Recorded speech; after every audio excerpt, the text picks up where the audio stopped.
And because of this, I can go here and here. We get to see our new fan art. Cornelius Canned Corn Consortium. Best corn in all of Ipswich. Whole kernel corn, sweet corn, cream corn, baby corn, fiesta cell corn, and more. Nora of Nora approved. So this was drawn. This was drawn by Allie. Allie's so good. I Yeah. love Allie's art. She's been improving so much.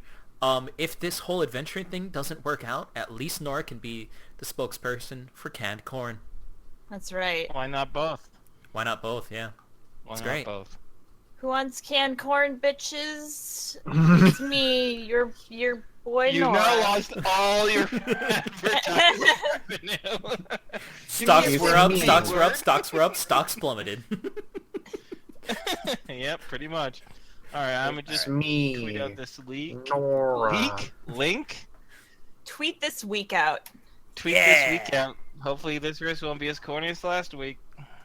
Hey! Oh, I want to vomit. Okay, well, Oh, good. oh God, it was so not good. spot on that it's just too good. Too good. This is so good. Piph is Great. now vomiting corn. Oh, Sweet. I can hear Burn. I'm gonna mute the stream. Here we go. Oh, Okay. that would be a good idea. Yeah. Well then. So before we get started in the session, hello everyone. Hello. Hello. by the way. Hey Hello. Hey. So for those of you who are wondering, Squee will not be here this week. He is out of town visiting family with no access to ye olde interweb or whatever. So he unfortunately will not be here this week, but we will soldier on as we do when we miss a player. So right now we're gonna have Al kind of do background stuff, and he'll jump on in when he can.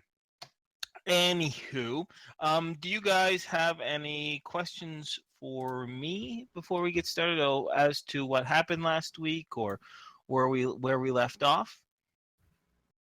Corn.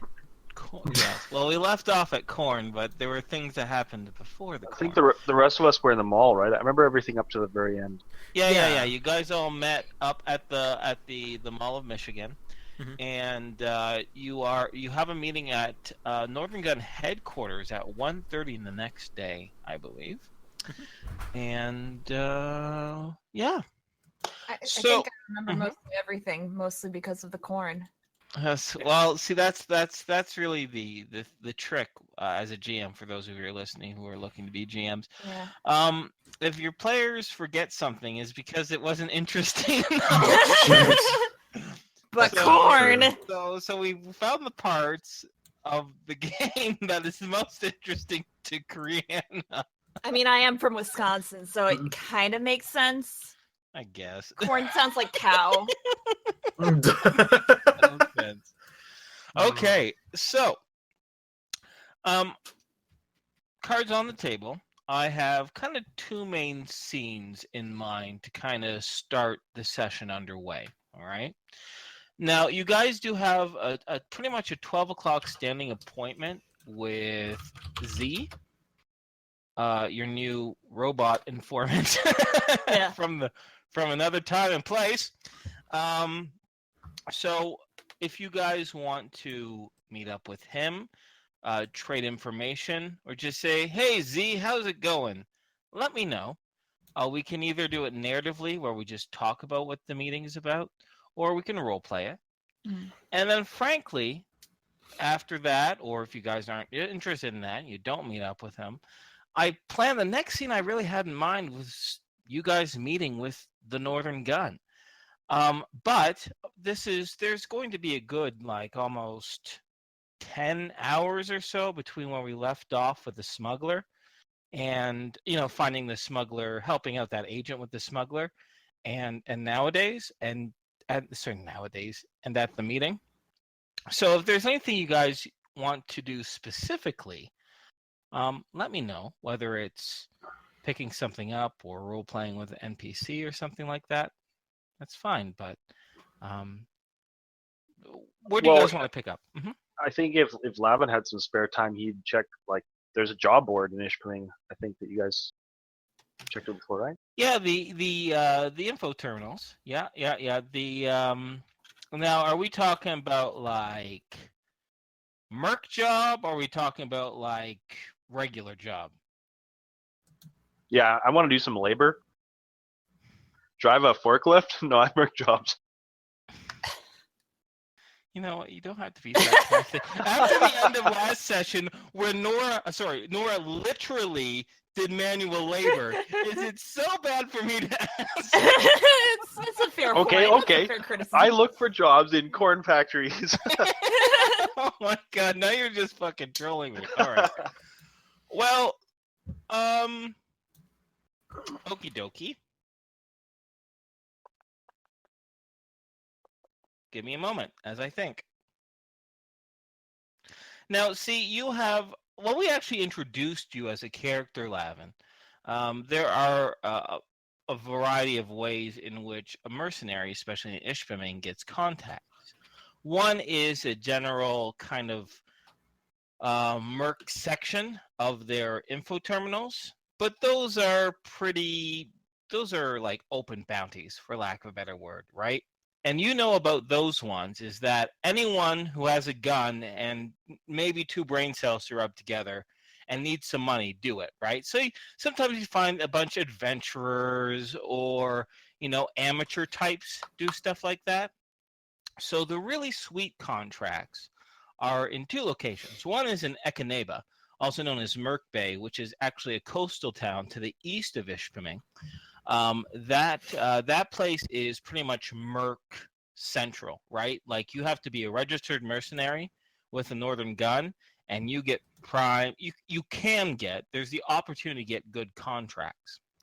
However, you have found most of your success with for lack of a better word, a mercenary agent, an individual who's connected into the system, who knows, who can kind of, for lack of a better word, he sets up meetings between people who are looking for a professional and a professional that's kind of in their roster, right? And you have one of these handlers, mercenary handlers, liaisons. They are now. If it's up to you, I mean, I can just create one for you, your liaison for you out of the blue. But since this might be pertaining to your backstory or whatnot, if you have any insight on it, feel free. But if not, I can whip someone up for you. I can whip up an NPC for you. Sure, go ahead. That sounds good to me. I didn't really think about how any of this would have worked. So Okay, yeah, sure. he didn't sound legit. Sure. Well, just give me just a few moments, please. Sorry, I wasted everybody's time here. No, I'm excited putting Inferno like on the spot. It's fun. No, yeah, he does. You do really well, Inferno. So this will be fun. Thank you. Yeah, maybe the agent can tell us about somebody who's got some bad breath or something. Yeah. Real bad case of flatulence, maybe. Oh yeah, that's it. That's what he's there for. Okay. Does he know about the time that we did the bad breath thing? My character doesn't, but I do. Come on, Inferno. Okay. So your contact is an ex-mercenary himself. He goes by Denzel Gold. That probably isn't his real name, but it was, for lack of a better word, his mercenary name. He ran a small merc outfit of about 24 or so people called the Golden Horde. It was a slightly ironic name, considering they were all specialists and they're all relatively minor. But he's seen as successful because he's now in his 60s and he's not dead yet, which is considerable for a merc. And he hung up his laser rifle about 5 years ago or so, and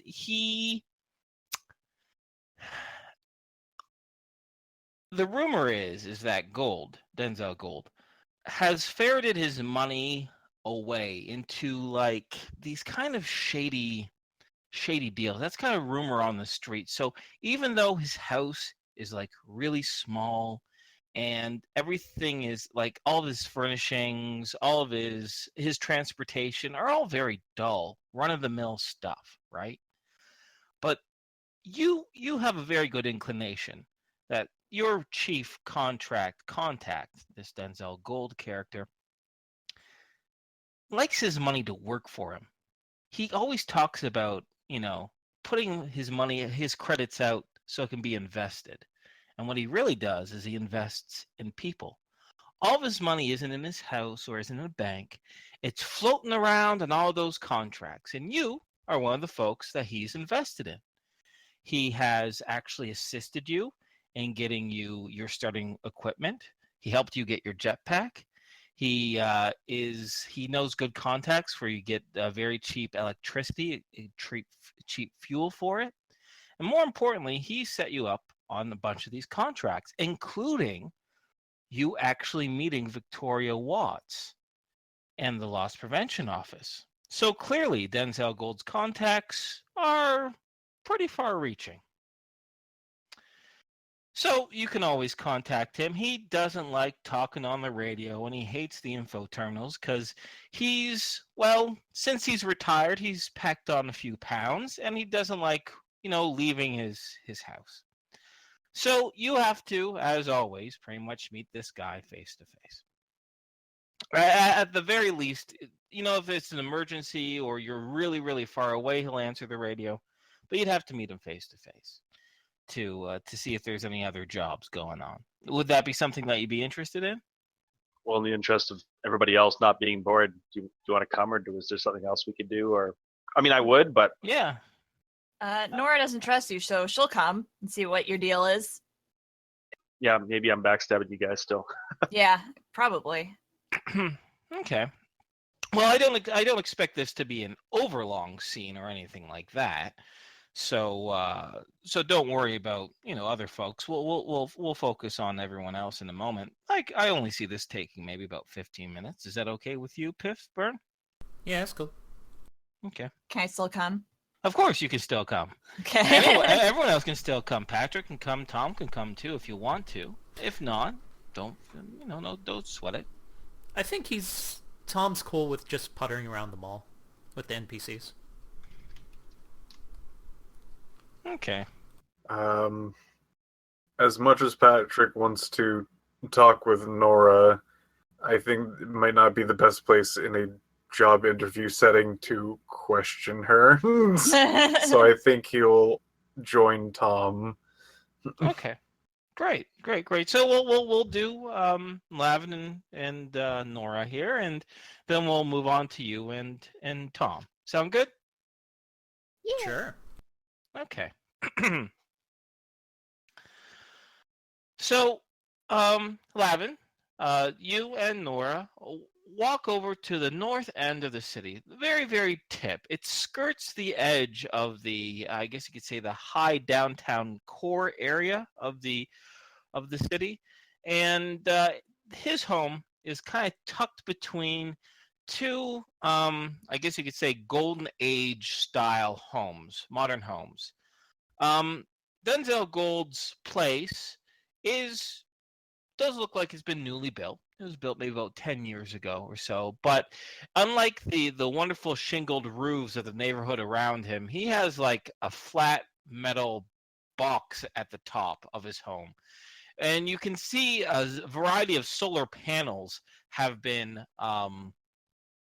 installed onto it. And the last time you went and talked with Denzel Gold, your Merc contact, he was going on and on and on about solar power and how he's installing this stuff by himself. And you can see when you enter through like his front yard, these discarded, half-smashed solar panels just literally littering the front yard. This is Birdemic, isn't it? No. Birdemic. No, it is not Birdemic. The front door is before you. Simple green. Looks like it was painted new a few weeks ago. A variety of locks are on the door, all pretty high tech. The shades are kind of drawn, but that's nothing out of sorts for Denzel Gold. I'm assuming you guys go up and approach and knock on the door. Yeah, I Okay. would knock on the door and Mhm. I'd tell Mila, it's my buddy Denzel. We go way back. Uh-huh. Nice place. She says, her eyes narrowing. The conversation between you two, if any, has been sparse and like very uncomfortable. Don't Sure, go ahead. don't put syrup on his food. Yeah, you don't have to worry about that. So you hear heavy-footed steps coming through, and he says, "All right, who is it this time? If it's you, Vex, you still owe me for that last contract, you little thief. I'm not opening this door until you slide that cred chip underneath." Slavin, who's Vex? What? Don't worry about that. What, the planter kid? Yeah, Don't worry about Vex. He's just and then you hear a bunch of, chains wrestling and beeps and boops and a few deadlocks opening up as you open up and you see a fellow. He's a portly gentleman now. He has a big rosy cheeked face, big beard that is like half black, half gray to it. He has he's balding on the top of his head, like the center of the top of his scalp is kind of thinning a little bit, and he has these bright green eyes and the short, kind of squat, round, full nose. And he says, you know how he is. It's always a big hassle with him when it comes to payment. He always assumes that I'm taking more than my 10%. It's a back and forth. And, wait, who's this? I'm not taking any new ones. I know. Wait, who's this, huh? Would you say he's vexing you? Yeah. That's the Lavin I know. All right, well, don't stand around so the neighbors, they have plenty to complain about anyway with these fucking panels. All right, come on in. You can introduce yourself inside, I guess. All right, I go in. Nora will follow after. And so right. Not looking impressed. This is Ellie. Yeah, just call me Ellie. That's fine. All right, Ellie, he says, and he kind of closes his door behind. You can call me Mr. Gold or Denzel Gold or whatever you want. Here, put her there. And he presents his hand to you. It's this big, meaty hand, and every single finger, with the exception of the thumb, has this huge, gaudy gold ring attached to it. And it's all on his right hand. His left hand has no jewelry, but his right hand is filled with this gaudy jewelry. And he puts in front of you and he goes, "Let me guess. You met Lavin in some merc bar and now you want some prime contracts, huh? Well, let's see. Maybe I'll represent you. We'll see what Lavin has to say."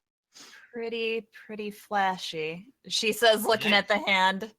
Well, thank you, because I'm saying as the GM, his hand is very flashy. The rest of his home is, I don't know, it's pretty, it's not too dumpy or anything like that, but it's a man who has that much Spartan? gold on his hand. Pardon me? Yeah, it's Spartan. Exactly. It's Spartan. There's an entertainment unit. There's a couch. There's a chair. There's a very sparsely used kitchenette. This hallway goes down. The wallpaper's fine, maybe a little out of style. Yeah, but anyways, he says, "Thanks. Investments," he says with a big smile. Mm-hmm. Yeah, I don't think Ellie's looking for contracts. She just sort of tagging along with me because I'm kind of in the middle of the job and just stop by see if there's something I could pick up on the side. Yeah. She know about the LPO thing? Yeah. Okay, so we can speak freely about it. Yeah. All right. Well, come on, sit down, my boy. You know how it is. He says, "Oh, wait. You want a beer?" Yeah. Okay. How about you? He points over to Ellie. Sure. Okay. I got Hardcast's finest here. It's, a bit bitter, but you should be fine with it. If you don't like it, well, just don't drink it. I will. And he heads over, thump over to the kitchen. He grabs up 3 beers. He hands it to each of you. Sits on down on the couch. He says, "So, that job wrapped up already? No, like I said, we're still working on it. It's turned out to be a real gong show. It's been going on, but had a couple hours to spare and thought maybe if there was some downtime, I could pick up some credits on the side. You know? Oh, greedy. Keep 'em busy. That's okay. I like it. When I was your age, I had that much up and at 'em too. I don't know, but so what's your time frame like? You want something to finish in a couple hours? Yeah, or something open ended where the next time I get some time, I could look into it. Well, Like a bounty or something. I don't know. yeah, there's always bounties. Those are kind of upstale ones. I got one in mind. I don't know if you'd be all that interested in though. It's a babysitter job. A babysitter job. Yeah, that's what we call protecting someone who's important, right? But in this case, it's like literally children. Important executive. No, don't give me that face. Let me explain it to you, and let me explain how much it pays. That's the important thing, right? Yeah, I'm all ears, man. All right, Cool. all right. Oh, you see, there's this guy. I can't give any names until you actually take the contract, you see. Otherwise, secrecy, all that bullshit. Anyways, but there's a client. He's a high-up executive for an industrial firm, all right? Not Northern Gun, another one, all right? They make automobiles and shit.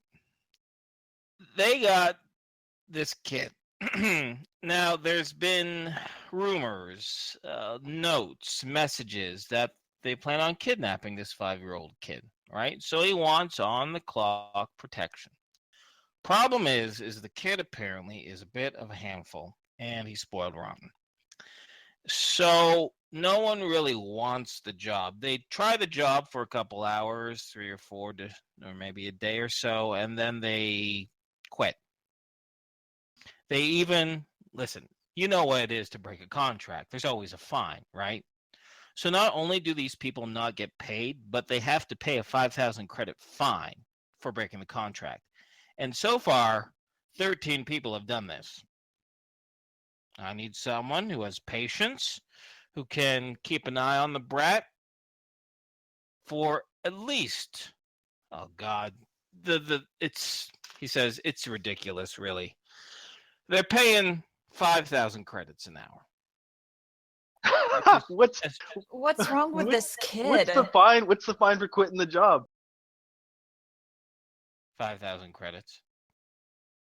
It's like a racket, man. So Buddy hires mercs, his son drives him crazy, and they end up paying him $5,000. That's a sweet deal. What? Wait, hold on. Like Nora's like rubbing the temples of her head, trying to understand fully. So, is this kid like a full conversion Borg? Like, what is up with him? I like you. That's funny. No, apparently he's just insufferable. Just completely and utterly insufferable. The last person I sent that way, what should she call him? More annoying than the yellow pox. So she says he's like a disease, but in kid form. Can we just keep him sedated in a burlap sack? No, you can't do that. No. God damn it. First of all, you're supposed to protect. No, see, that's the problem. You're supposed to protect him from potential kidnappers. You're not supposed to. He's supposed to do whatever he wants. You keep your eye on him, right? And now that you mention it, it probably could be a racket. But if anyone lasts over an hour, then they break even. And if they last 2, then they've made some money, right? So, and it didn't start at 5,000 credits an hour. It started at 200 credits an hour. But this guy, he's real antsy, you see. Apparently these threats are pretty big, and yeah. Has so he thought that's about what investigating the threats instead of the child? Yeah, but that's a separate contract, and that's for people. That's more of a long-term thing, you see. You mentioned something that was only a few hours, half a day thing, right? something or a bounty, right? You want to keep your eye out for. You want to start a full-on investigation, find these ransomers. Well, I'm just working with what you're telling me. So would this be starting like ASAP for the next couple of hours, or however long I can last, or what? I tell you what, Planter. Since I know you, yeah, you know, they don't got anyone covering them right now. They'll be fine with any sort of protection. So, yeah, we'll give you a trial run, right? You let me know when you're free. I'll, give me an hour or two to make some contacts, make the proper introductions. I'll have you sign your contract. And, yeah, we'll have you work on an hourly basis just like everyone else. And that'll be that. So it's not like you're breaking your contract. Say you only got 3 hours to look after the kid, right? We'll put that in the contract, right? You'll work X number of hours a day for the next week, right? And if you don't do that, then you break your contract. But if you do that, then you're fine. Make sense? Yeah. No, I hear you. No, it sounds interesting anyway.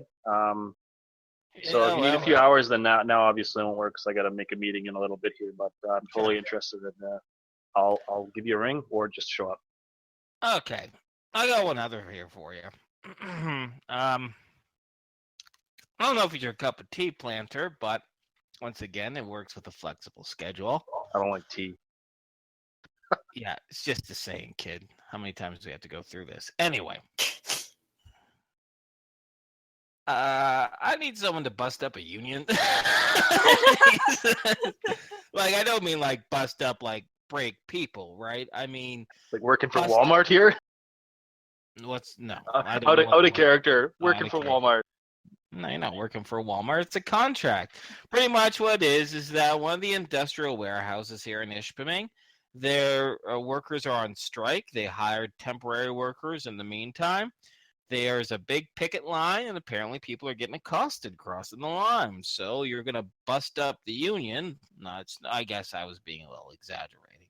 Pretty much what you're doing is you're escorting these temporary workers to and from the building to make sure they're nice and safe and fine. We need someone who has a cool temper because the last thing you want is, workers with broken arms and legs, whether temporary or the ones on strike, right? But I mean, it pays 200 credits per day every morning. You escort them in, escort them out. Boom. Some money in your pocket. You're right. That doesn't sound like my cup of tea. Yeah. See? All right. But I'll get back to you on the kid. It's got interest to it. Sure. Well, come on by, especially when you're finished this whole LPO thing, and we can get you set on something a little bit more, something that you really sink your teeth into, right? Good monster hunt, right? Or criminal or something like that. I got a buddy who's a real treasure hunter. If you hear anything on that in that regard. Oh yeah. Huh. Yeah, I don't normally keep my feelers out for stuff like that, but we're talking about like recovering, like old shit, right? Yeah. And I mean, if there's, basically, yes. Yeah. Okay. All right. I've done some of those in the past. They require a lot of patience, but if you got yourself a treasure hunter you want to bring on with your own little outfit, sure. Why not? I don't think patience will be a problem. Good. Excellent. So then, stop on by the next little while. Let me know about this babysitting gig. And when we touch base, I might have something else for you, now that I know where to place my feelers, so to speak. Right on, dude.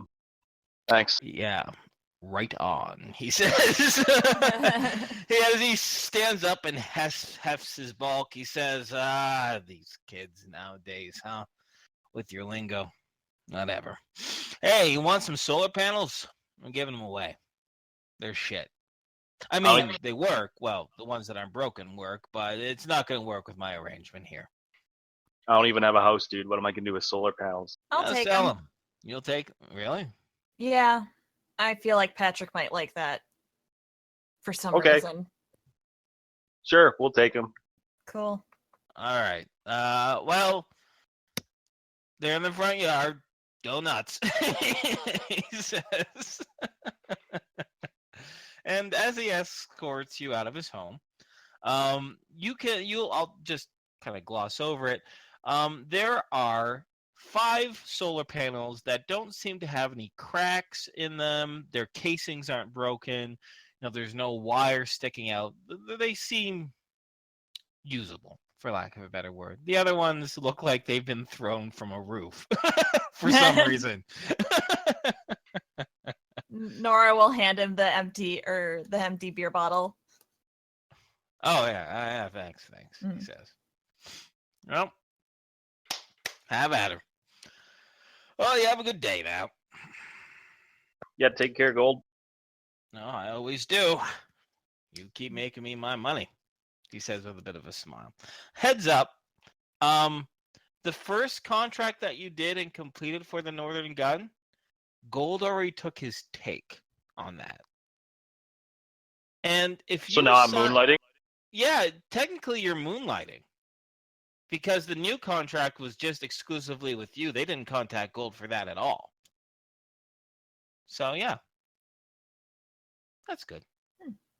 Anywho, Tom, Patrick, is there anything in particular you guys would like to do before you have the meeting with the Northern Gun or you meet with Z? Honestly, I think I'm fine. Okay, great. Yeah, you don't have to. I just want want to give you the option. Yeah. I just wanted to make it a point because I remember you mentioned that some of the NPCs wanted to, tool around the Mall of Michigan. Yeah. Many of them haven't seen it before. Yeah. Last time you were in Ishpeming, there were different circumstances, we'll just say.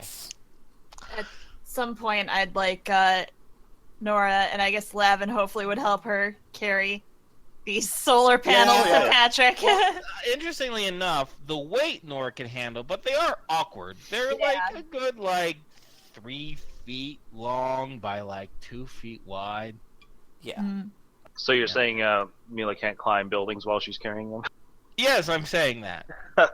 Well, no, I can't say nothing is impossible, but her climb check would have such a huge negative penalty, I'd be surprised if she passed it. Oh, actually, there is one last thing that I would have to say when we got out of there and we're walking away, or however. I'd be like, what do you mean you can call me Ellie?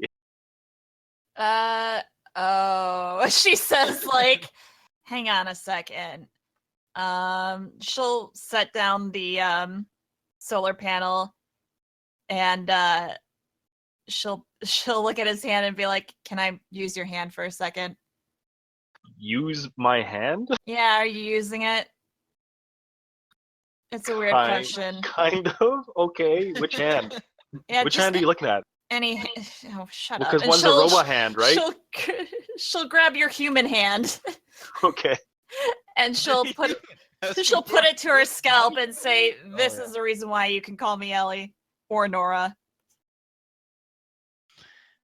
As your hand feels around her hair, you notice along her scalp, underneath the hair, you can kind of feel these cool metal probes sticking in. And you know enough about augmentations to know about, bionic and cybernetic augmentations. You know about chemical ones like juicers.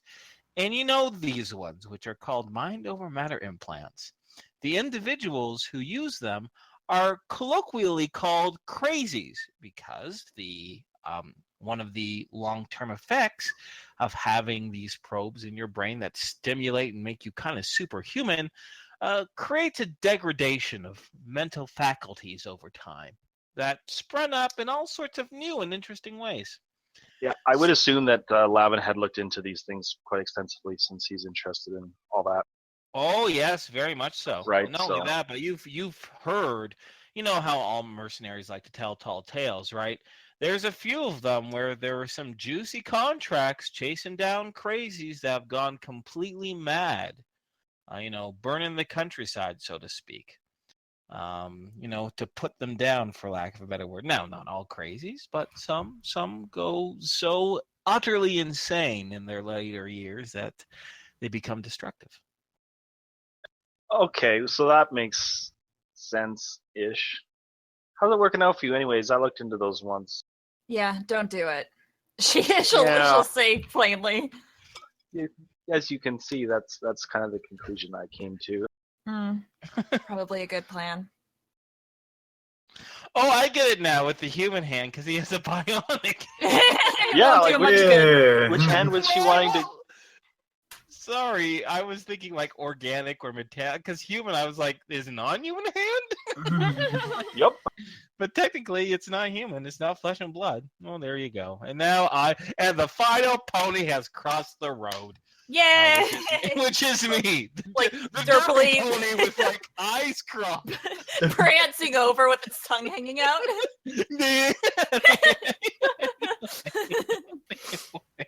Wow. Anywho.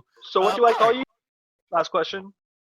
You can call me Nora, but Ellie is the happier southern one, and yeah, she's really the only one you need to worry about right now. Okay. Yeah. I'll try. All right. Not good with names, but okay. It's whatever. She says, like looking now more annoyed than anything else. Let's get going. Okay. So, next scene. Do you guys want to meet up with Z, or do you want to meet up with the northern guy? What is Patrick gonna do with his new? Oh, sorry. Yeah, I'm sorry. I'm sorry. When you guys meet back up, probably at your hotel room or whatnot, Ellie does have. Sorry, Nora. Oh my God, your names. Anyway, Which one am I? I know, eh? Nora has a present for you. I'll let you guys role play it if you want. Yeah. All right. Hey, Patrick. Okay. Hey, Nora. Yeah. Okay. We got stuff for you if you want it. She'll be awkwardly holding out the solar panels. And she'll I'm kind just of imagining this is in the doorway of his hotel room. Yeah, and she'll kind of nudge Lavin to hand over what he's holding. Yeah. Well, how big are these things? I'm picturing big slabs. 3 feet by 2 feet. Okay, that's not that bad. Okay. Yeah. So I'd be like, yeah, check it out, dude. Oh. Thank you. I'm assuming this came from the same place you got the corn? Oh, yeah, I guess I am bringing home a lot of shit. Do they make solar panels out of corn? No, they don't. She says, looking just so annoyed, she's done with Lavin for a few hours.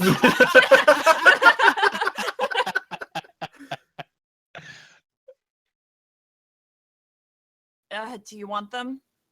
Yes, thank you. Mm-hmm. Just set them down over here. The coffee table. Yeah. I have one question for you. Mm-hmm.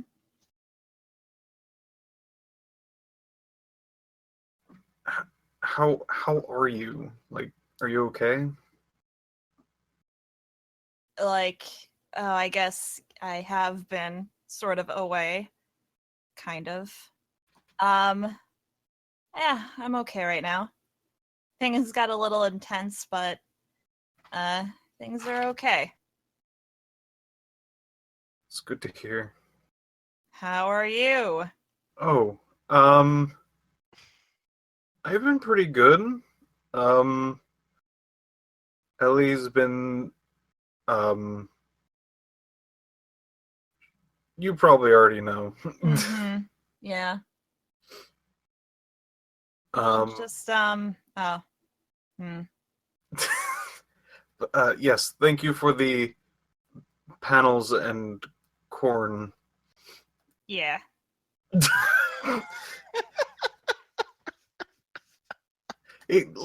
Patrick turns 11.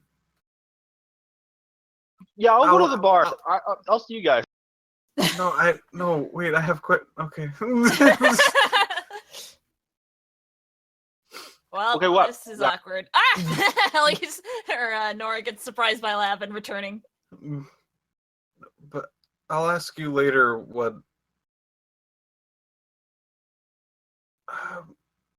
how the heck these panels got here. Gold. 5. And Patrick gives like an exhausted wave to him. And Nora gives like a slight nod of this is what I've been dealing with.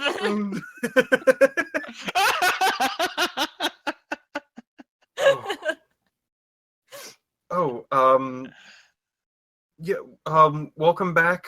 I didn't get you anything. Me? I'll do that later. What? You've been away for a bit. A welcome back gift would have been nice. Oh, she looks genuinely taken aback. It's not really necessary, but I appreciate the thought, Patrick. Anyway, I got these panels to look over and some... It's been good seeing you. As he then like slinks away to like the panels and actually starts looking them over. Nora will nod. It's good to see you too, Patrick, and you better hurry with those panels. Something tells me Ellie will be all over that, so be ready for that. And she'll saunter on away. Okay. That's it for me. Cool. Also, just so you know, like where everyone else is at this point, August is doing his thing up his hotel room, doing all his intelligence and gathering all that good stuff.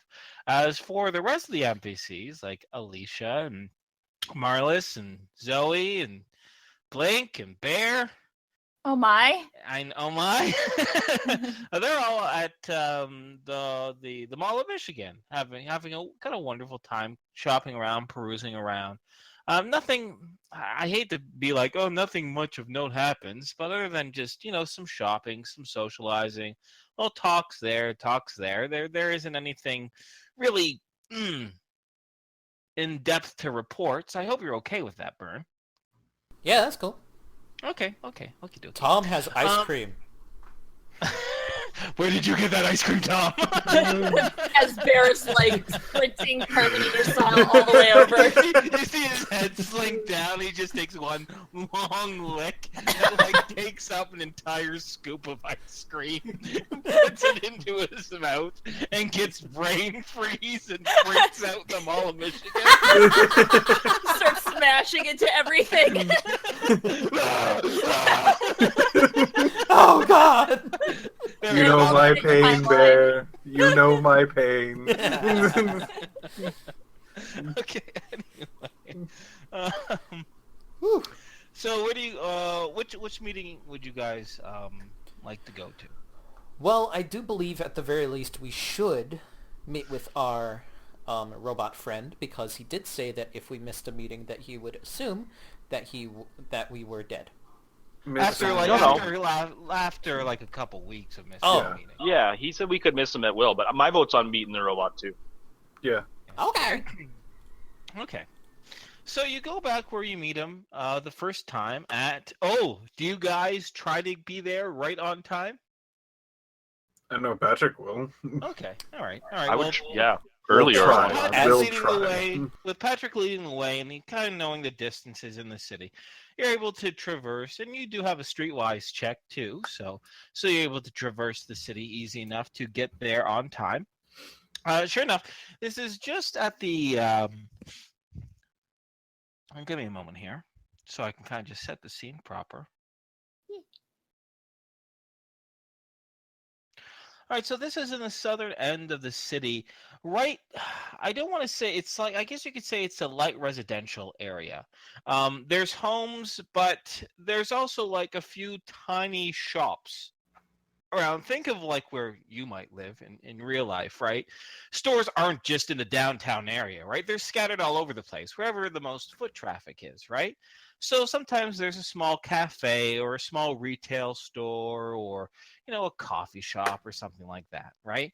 And so in the southern end of the city, in one of these residential areas, across the road from a park, is kind of a small little strip mall area. And it is behind this strip mall where you are to meet Z. Sure enough, as you approach one end, behind this building, this squat, stone building, you can see Z.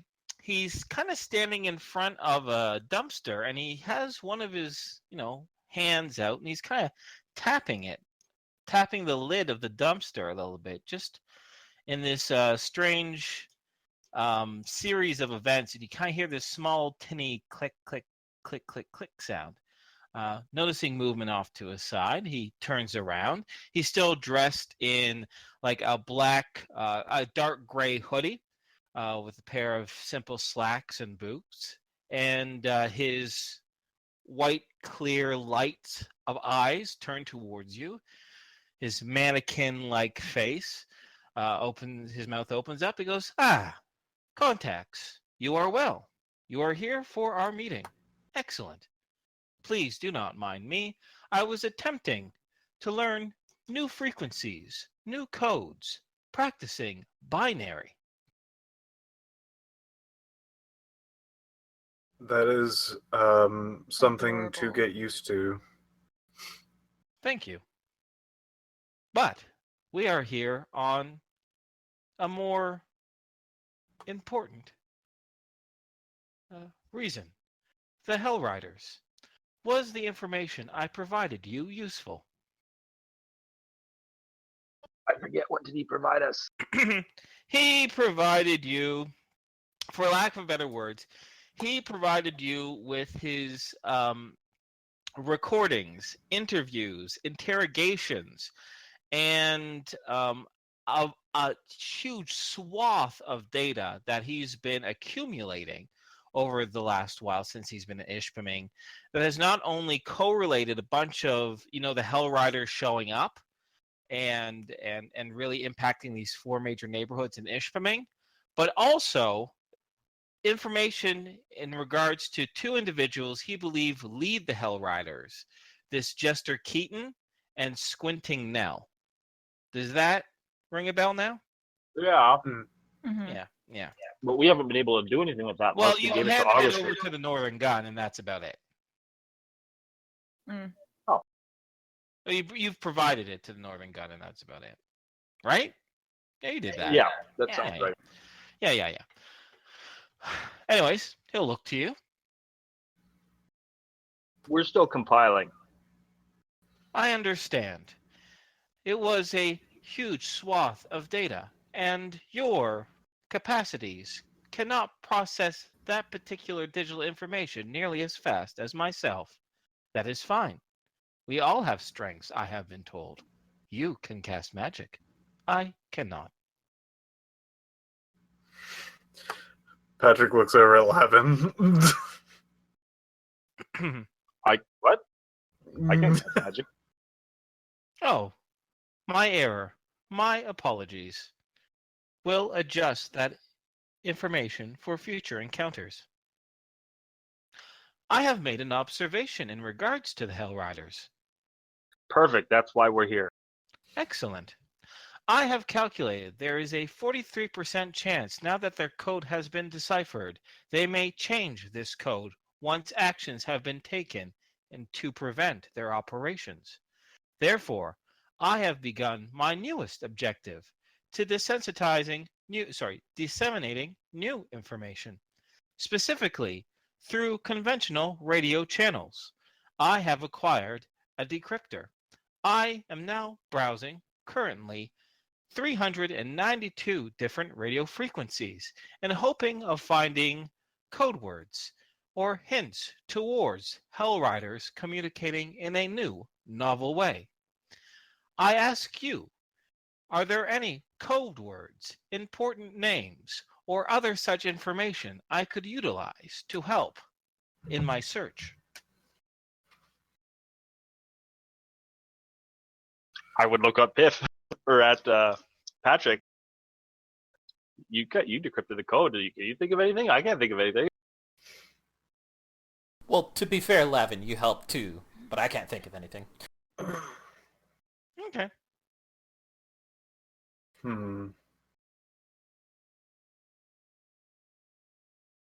How much have you kept all of your data within the last, say, 5 days? I have accumulated data throughout my entire lifetime. Yes, the last 5 days are still accessible. We have recently come in contact with the Hell Riders. They seem to think that we are in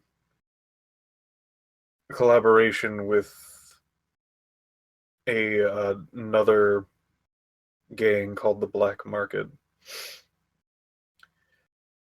Continue. This particular,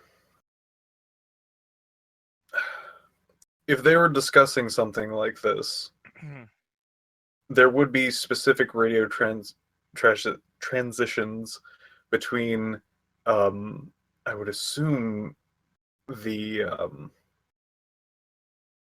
what is that? What is the jail area? Just jail?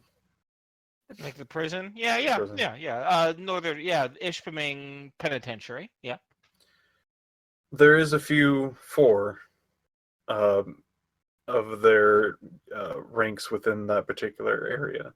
I'm assuming that they would not have any particular codes, but if they were in any sort of communication, that would be maybe a frequency to listen into. I see. An interesting approach. However, from my understanding, many of the individuals of the black market have either been murdered or have joined the Hell Riders. I am unsure of the statistic of how many have been arrested since the Hell Riders have come to be the past month and a half. True. However, there is always the potential for 1 or 2 individuals. There is high law enforcement in this particular urban environment. It only therefore is logical to assume that they themselves might have found 1 or 2, although the information that they have might be minimal. But yes, I will attempt to monitor such transmissions in the future. They probably have their own intel. I'm assuming that since we are marked, that they might know us at least a little bit. If you do catch our names, Patrick, Ellie, Al, Lavin. Tom. Patrick would leave out Tom. Because I think Tom actually said a different name to him. I said Andrew. Andrew to him. Sorry, Andrew. No. But maybe you don't say Andrew. No. I see. Processing. Suggestion. If it is assumed you are working with the black market and are marked as such, could this be used to your advantage? I don't know. Could that be used to our advantage? He's It's a trick question. He may be suggesting to feign ourselves as black markets to maybe get a base level within their ranks. Correct. Infiltration, subtlety, something I would be unable to do, as he waves his metal hand in front of you.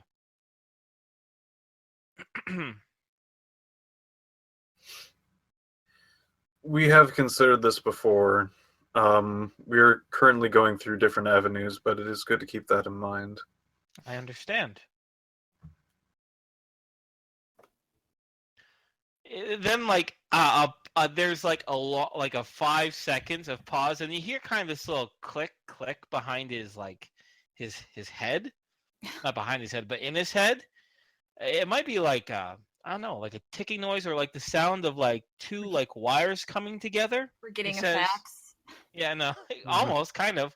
And then he says, "I have learned that your particular species enjoys small talk.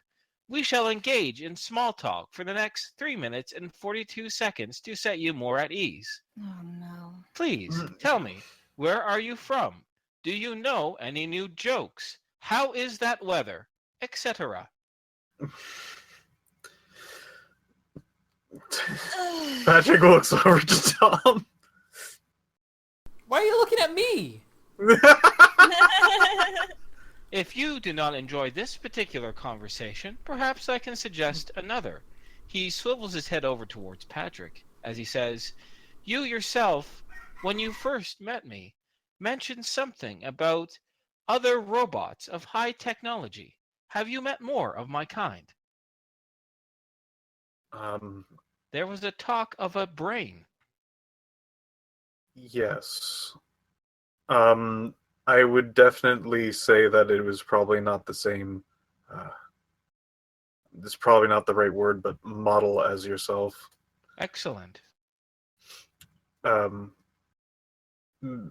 Manufactured here, well, here as in this planet here. At this time here.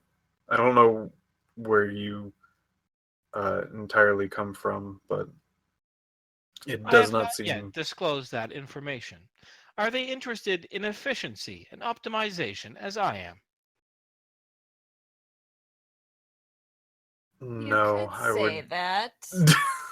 He also I, goes, Go ahead. I would not say that.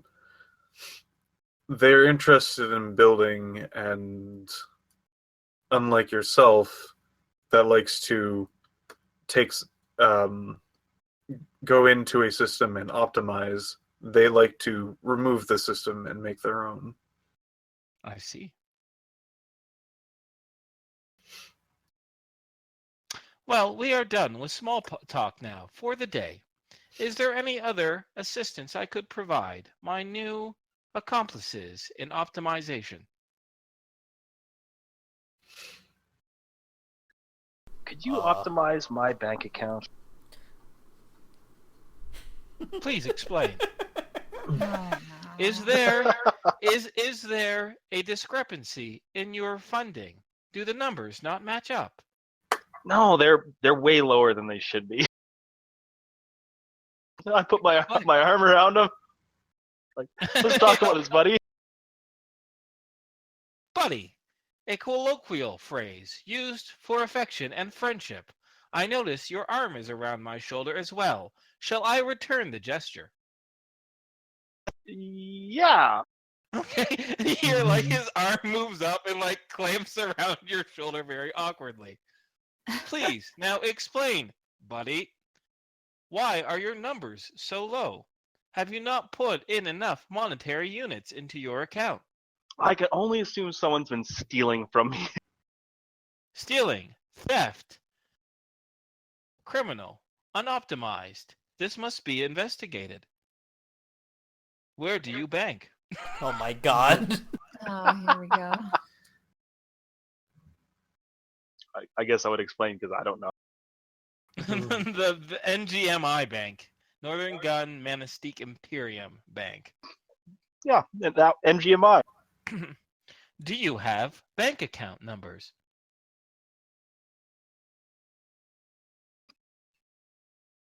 Not on me. I see. When you acquire them and give me the sufficient data, I may begin to investigate these discrepancies and correct and optimize your account for you. Right on, buddy. I'll get back to you on that. Excellent. Right on. Turn of phrase to end. Oh, wait. To end. Turn of phrase. To end. To end. Error. I am not familiar with this phrase. What is all right? End function. Are you mocking me? Oh, No? shit, it's on to you. Lavin, I'm Trying to going to punch you. Please, I there is better no go. need for physical confrontation. Perhaps this is a time to end our particular meeting. Our next one shall not be here. As per your suggestion and my own discretionary prerogatives, I will now give you coordinates to where we may meet tomorrow. He gives you those coordinates. Well, salutations. All right, good buddies. Thank you. And with that, you turn around and walk down the end of the building and disappear around, drawing his hood up. How has he not gotten beaten up? Well, he's made out of metal. I don't think that would be much of a problem. And you can hear in the distance, my hearing is also impeccable. I can see problems coming.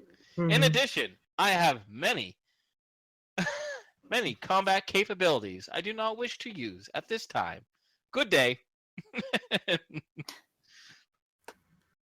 I hope he has directional speakers. Shouting across the street. I do not. I will adjust this behavior in the future. Good. You hear nothing else. He has adjusted his behavior.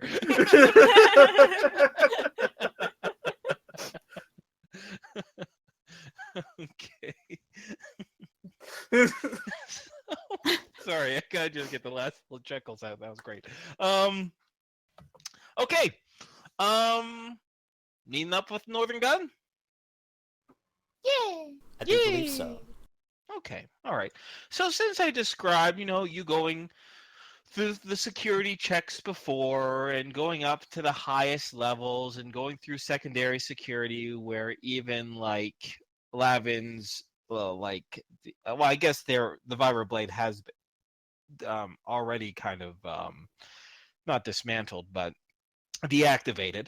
It runs another check. So I won't bore you by going through those details yet again, but you once again meet in this center room, glass on all sides.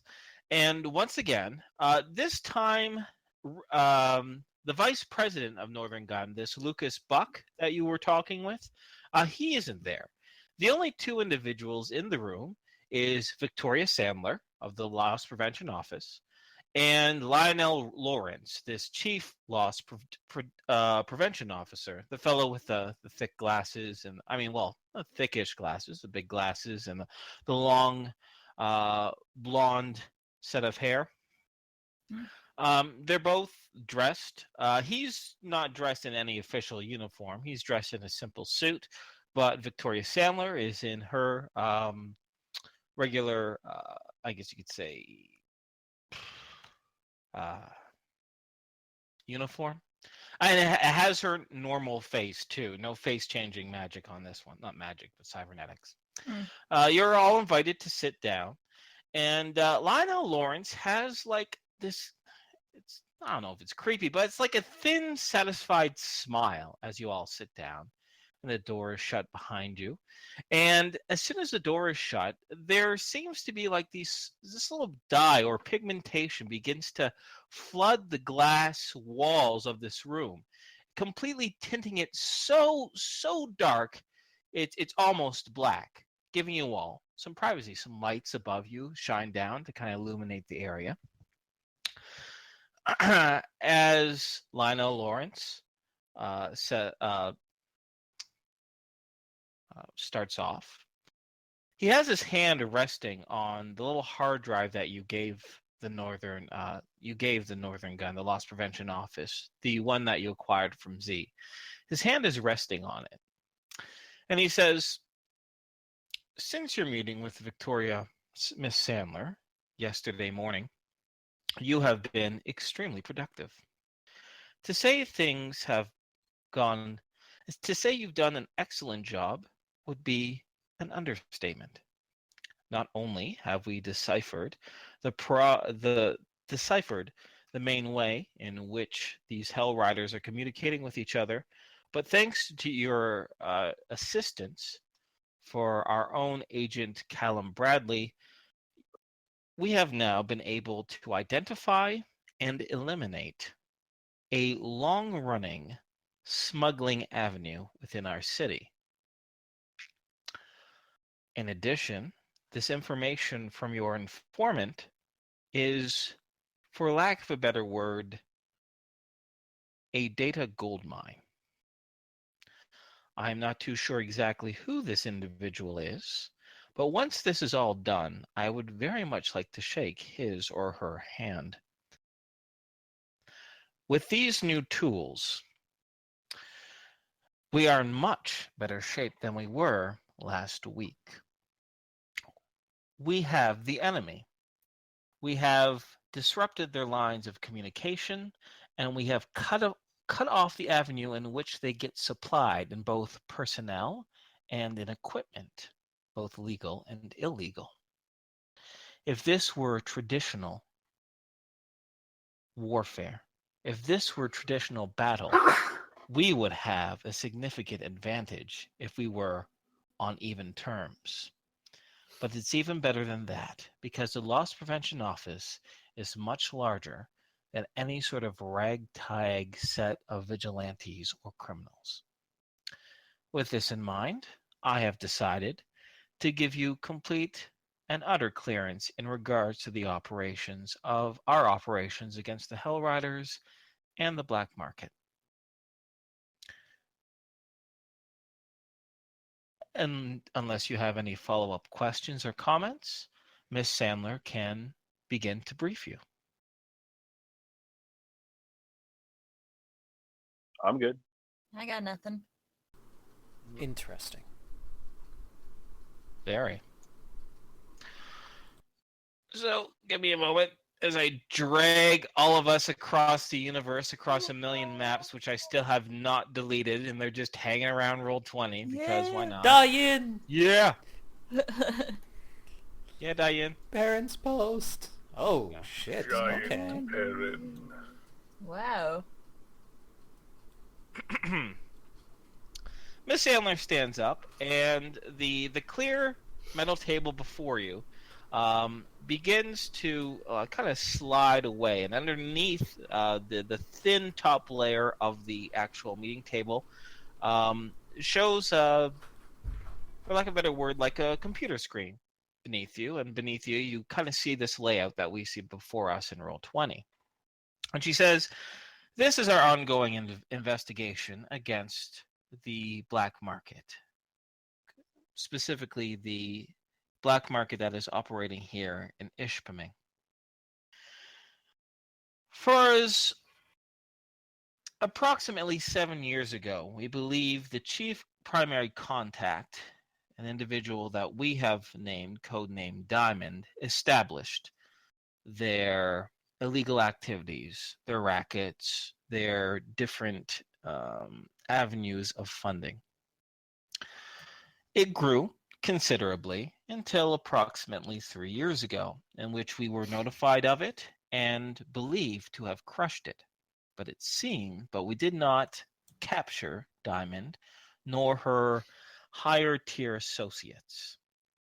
We only got scraps, lieutenants, a few captains. None of them said a damn thing. But driving away the enemy is almost as good as defeating them. And it wasn't until you arrived here, a little over a month ago, that they resurfaced their head. Turns out, we believe that they didn't flee, nor were they destroyed. They went into hiding, and came out of hiding to capitalize on a large get. We believe you selling them your equipment was just that get. They have reared their head, and we have once again identified some individuals, but not all. The head is codenamed Diamond. That's the crown jewel, so to speak. We do not know if they are male or if they are female, but we can assume, due to their experience and the timeline, they're at least over 40 years old. they probably also have experience in one of the other black markets, whether it be from Tolkien or Chi-Town or Free Quebec, one of their other cells. We believe they've had experience with them. They have, Codename Diamond has two associates which he or she trusts the most. Initially, it was codenamed Emerald and codenamed Jasmine. However, there has been a shakeup in recent events. A week after you left us the first time in Ishpeming, there was a shakeup, an internal shakeup. And codename Emerald, and she'll point there. And by the way, that's Milo. For those of you who probably can't remember my physical description of the guy, that's Milo, the mind melter, who you think stole 10 million credits from you. Mhm. Oh. Yeah, the guy that saw our ship. The number 2 guy to the Yeah. dame. Yeah, Yeah. it's fucking him. just so you know. Anyway, she says, in which codename Emerald, which we very recently got a confirmation in physical appearances, disappeared, has been replaced by codename Ruby, an associate who has not yet been identified. Codename Jasmine almost flipped as an informant to us, but was summarily assassinated before that could take place. They have been replaced by codename Sapphire. Enough about what we don't know. Let me tell you about what we do know. Individuals in which we have both street names, for most of them, their actual names, and photo identification. Right now, we believe that the black market is in dire straits, and we couldn't be happier. Most of their core leadership has left or has also been killed, like codename Jasmine. But these are the ones we believe are still loyal and still remaining. Wild Godiva Ness, who is chief of, she kind of clears her throat's vice, whether it be drug or pleasures of the flesh, she is in charge of that. Darwin Smokes, Dequois, is in charge of enforcement, collecting debts and alike. We believe both of those report directly to codename Ruby. The final individual of any sort of leadership is Roby the Heist McLean, who was made famous for stealing 500,000 credits from the NGMI Bank 3 years ago. Now, apparently, he's head of their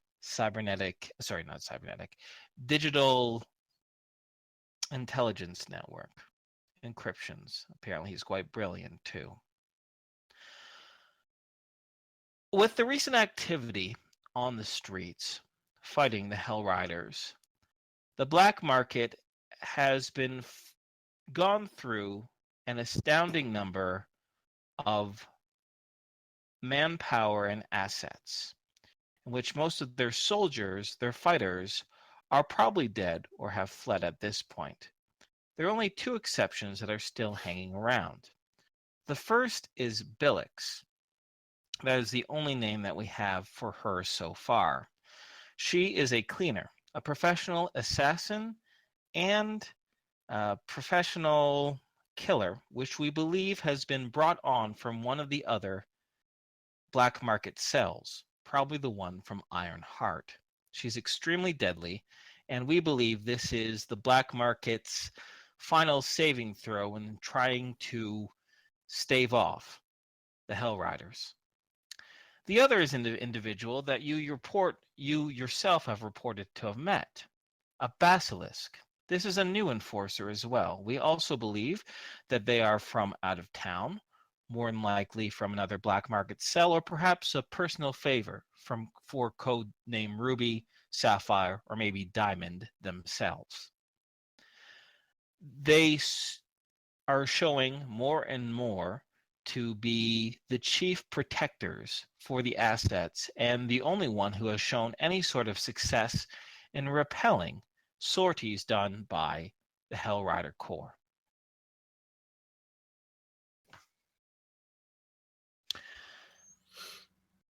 She pauses for a moment. She looks over to Lionel, the lion, and he kind of gives a nod. And she says, now on to what we know about the Hell Riders.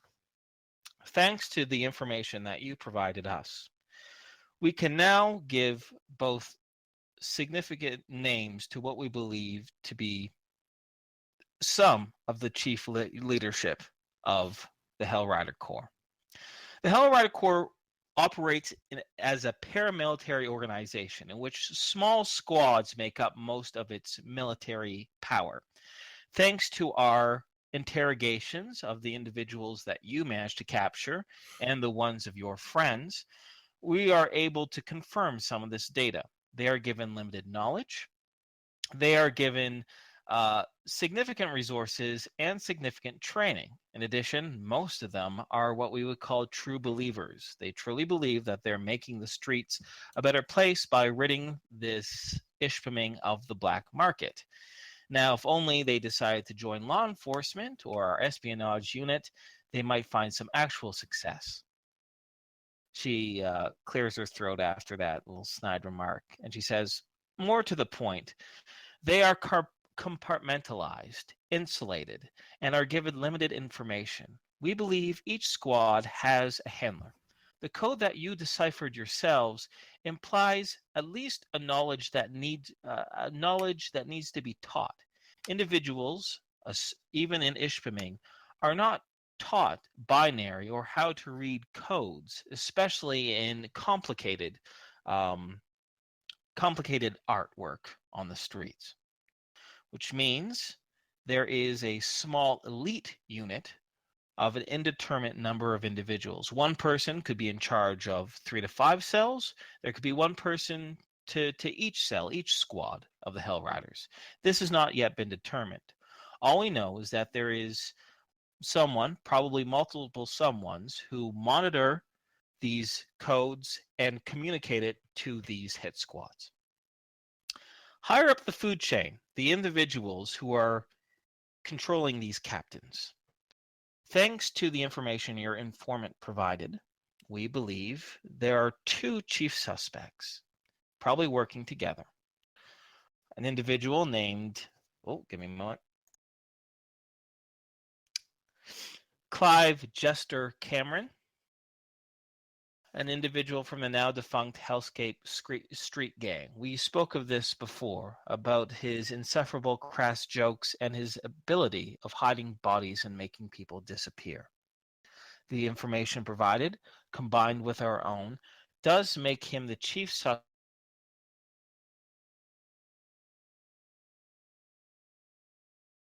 So? Oh, Inferno, you cut out. Uh-oh. He might have cut out for good. Forever. He cut out in the game, he cut out for real. So how's everyone enjoying the code-named men? Interesting. Yeah. Interesting. Hello? Hello. Oh, you're back. Hi. Fucking Discord. Yeah. All right, then- anyways, what was the last thing that you heard? This might make him the chief suspect, is the last thing I heard. Okay. All right, great. This might... Oh, crap. We're talking about Jester Keaton, right? Yes. Yeah. Okay, Yeah. okay. All right. This makes him one of the chief suspects in the leadership of the Hell Rider organization. We spoke of him before, of his crass jokes and his how good he is at hiding bodies. So as far as keeping their secrecy in the neighborhoods under control, we see him as leadership. The other individual in the interrogations mentioned by provided by your informant brings a man named Squinting Rel. Unlike Jester Cameron, he tends to keep things quiet, although he used to be the boss, the head chief of the Chrome Riders before the Hell Riders came together. He has significant connections into smuggling rings, and he is also the brother to Yvonne the Lucky. So you can see that connection right there. That was the smuggler person, right? Yes, that is correct. She says these two might be the main operators, but believe that this goes up at least a little bit higher. We believe these individuals are being funded by some organization. Two street gangs do not come together and or work with this particular type of efficiency, discipline, and more importantly, resources. In order to get these two gangs to work together, there had to be significant political effort and monetary effort and force to back it up. We believe that the chief leader of the Hell Riders is an individual who used to lead a small merc outfit called the Unwavering United Front, or UUF. Specifically, a man named Joseph Gray, also known as the Gray Ghost. His dossier reads, well, like someone we would recruit. He excels in reconnaissance, subterfuge, and ambush tactics. He has an exceptional tactical mind, and it wouldn't surprise me if this code was his idea, and he probably personally plans every single hit against the black market. In order to get to the Gray Ghost, we need to go through two of his underlings, who we believe is Jester Keaton and Squinting Rel. This is where things have gotten interesting. And at this point, Lionel pipes up. He says, this morning at 9 o'clock, 10:30, and 11 o'clock in the morning, 3 other pieces of graffiti have shown up in Ishpeming. All of them use the codes that you provided. All of them show another important area of interest that is controlled by the gray market.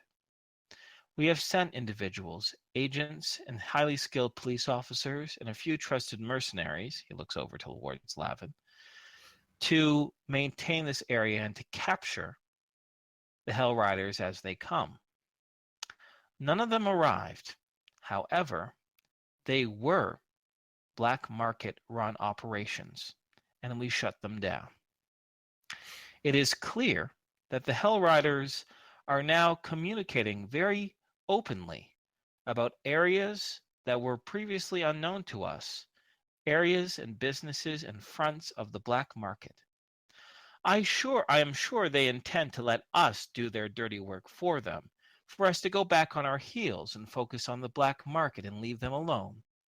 We do not intend that at all. Warfare and subterfuge sometimes are not similar, but sometimes they are. And when you have an edge over an enemy, you keep pushing with that momentum. So with that, since this information was given by your informant, and there is a propensity, a potential that this might be misinformation, I have decided to give you an opportunity that is extremely rare in the Office of Loss Prevention. We now have enough information to determine a meeting point in which Clive Jester Cameron meets, a construction yard of a development of the new robot fighting arena that is being built here. He meets there at 2:30 in the morning to meet with a female companion of his. We would like you to go there. We would like you to capture and interrogate Jester Cameron. We would like to know anything that he has to say. I'd like you to record the information of the interrogation and bring both that and Jester Cameron to us. What do you say with that job?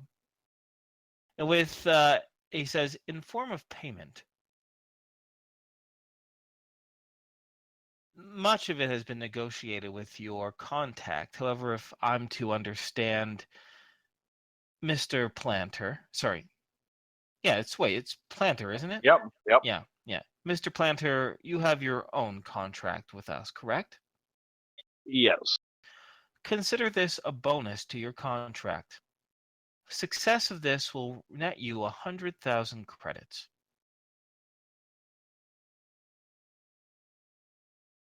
Now, this is, since you are, for lack of a better word, volunteering in our assistance with the Hell Riders, I can't insist that you do this. However, this is an excellent opportunity. Not only have you shown your competence in dealing with the Hell Riders and your professionalism in communicating with us, but this informant who had this information, he pats the hard drive, is your informant. Therefore, it is your responsibility. Therefore, if in the event this is a trap, it is your consequence that should pay. And if it's not, then it's all the more reason to trust that information. So you piece together that this guy meets at 2 a.m. based on what's on that hard drive? He gives a bit of a smile and he says, we have 7 different analysts working on that. It wasn't entirely based on what was on the hard drive, but imagine intelligence work being this huge puzzle. And that helped us put a couple pieces together. Enough pieces in order to snare a man that we thought initially was dead. All right. Guess I could afford to hear a few jokes. Huh. Yes, well, hopefully when he's talking, he will not be making jokes. He'll be disclosing important information about his boss, about this gray ghost. The only thing we don't understand, and I'm comfortable telling you this, is how the Hellrider Corps is getting their funding. The Unwavering United Front, the UUF, this gray ghost used to run, we looked into their finances. It was not significant. So, we believe one of our competitors has hired him. Most likely this might be Wilkes. This could be a back way of creating disharmony within our city, affecting our bottom line. It could also be a new criminal enterprise that's being headed up, or perhaps a governmental influence as well. I don't want to spell out names until I know specifically, but I do know a few governments who wouldn't mind if we were being undermined right now. But you may or may not be aware there are significant world events going on, and we cannot focus our resources on internal conflicts. We need to focus them on resolving things externally. The more funds we can free up after this has been resolved means more mercenaries can be sent out, more intelligence can be gathered, more threats can be assessed and eliminated, whatever they might be. You're By the sending sounds people. of it, there's a lot of them. You're sending people to the east too? I have decided to disclose information in regards to the black market and the Hell Riders. Our overall security concerns here at the Northern Gun sometimes are beyond the breadth of the Loss Prevention Office. In plain words, I'm not comfortable telling you our military strategy. That's fair. But I can say, although our official status is to take this whole doomsday prophecy in regards with the swarm with he pauses for a moment and kind of quotes slogans you've seen on the info terminals or in news programs. A logical focus for logical success. We actually take this extremely seriously, and we've been in communication with other governments. We are going to contribute. Exactly what, where, when, and how, like I said, I will not disclose. But you understand the importance of this then. Yes, we were thinking of going there as well. Really? Well. He pauses for a moment. He says, Maybe once things get free up, maybe you don't have to go there on your own. Maybe you can go on with a Northern Gun contract. Okay. We'll see. We'll see how things work out. Mhm. Any questions? Yes. Mm-hmm. From what little information, well, figurative little information we've gotten, Mm-hmm. I have not personally delved into all of the information we have obtained, Mm-hmm. but it seems that this is done through a few gang members joining together and taking uh, taking recruitments from different organizations as much as they can get their hands on. Mm-hmm. What I don't understand from that ragtag team is how they can be so organized. I, information scramblers, radio contact with each other, other underhanded, being able to communicate with each other in various and meticulous ways. That seems to be pretty up there, but this seems excessive for even that level. A out in the open, unseen, fairly complicated, high tech, and also well organized, almost militarized unit seems out of hands for someone that just so happened to have two large gangs come together. Correct.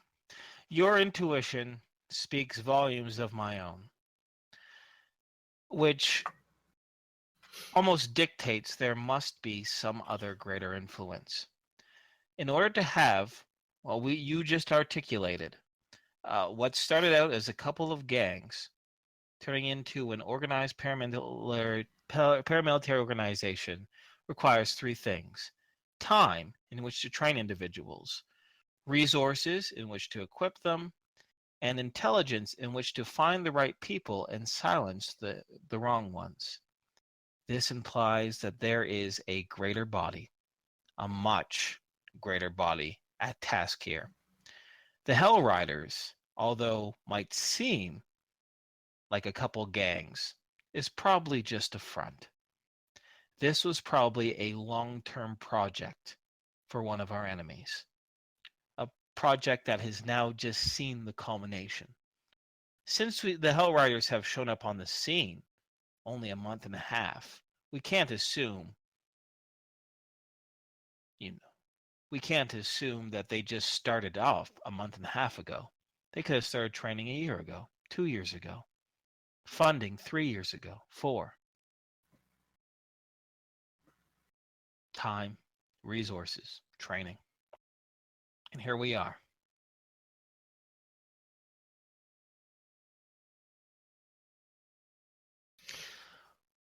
We need to ferret out the truth so we can protect ourselves, so this doesn't happen again, so we can insulate ourselves from these long-term interference projects by our enemies. But first, we need to know what enemy it is.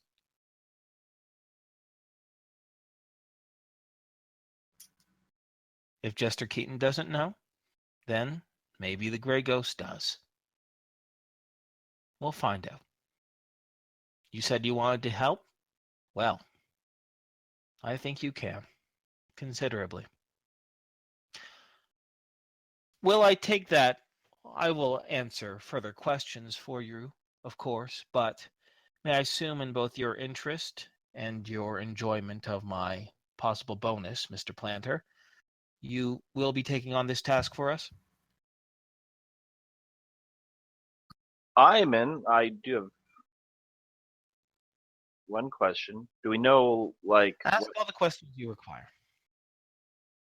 does he show up with like a regiment of guys with him, or does he come alone? Do we know? He is known to have 2 bodyguards.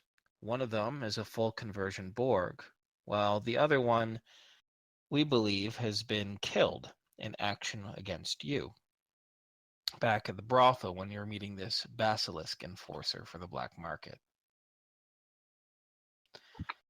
It is, we believe, that Mr. Keaton meets this contact for a romantic rendezvous. So, for the sake of privacy, there is a good chance his bodyguard will not be there, but he probably will be nearby. Okay.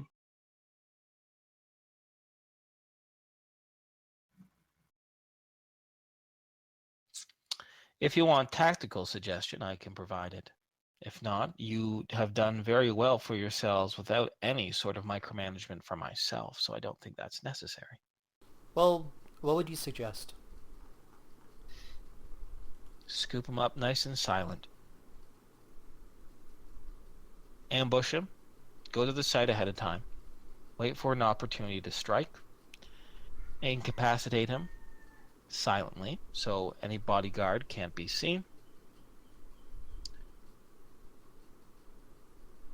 You may have to anesthetize the individual, the woman he's to meet, but I'm sure that her waking up with a groggy headache is not the worst thing in the world, considering the circumstances. However, there might be other tactical approaches you might want to say. If you feel like you have any sort of in, there have been many individuals in positions of power who have been brought down by a betrayal of a bodyguard. You could always locate the bodyguard. Give me a moment. Because I have a name. I have a name of the bodyguard. Like, I literally wrote down the name. It's Jane Austen, isn't it? It's not Jane Austen. God Use damn it. my name! I'm not using Jane Austen. It'd be That great. His name is Baron Dioxin. Name isn't the God. Chun, chun, chun. You know, while Inferno's bringing this name around, I did have a thought. You know what's funny is when we left. I'm sorry. Are you ready, Inferno? No, you finish your statement first. I can say my name later. When we left Tolkien, we essentially left a power vacuum. And he already knows how to run a business like the black market. If anyone were to approach him from the black market, he could potentially build the bricks back up. Don't give Inferno ideas. It's That true, is, though. that is very literal. It's there was a power vacuum that we left. Not entirely. Yes, there is now a demand, but I wouldn't say power vacuum, because power vacuum is like who is actually in charge, and there's a big multi-group people that are in charge of that area.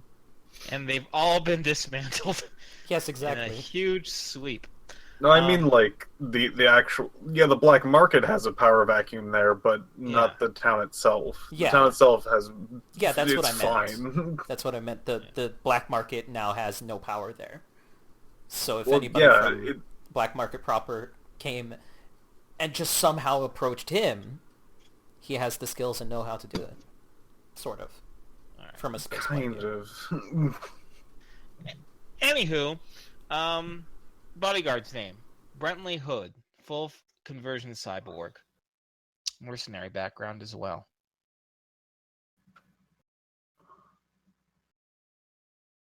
Okay. But, any other questions? Do we know who the girl is?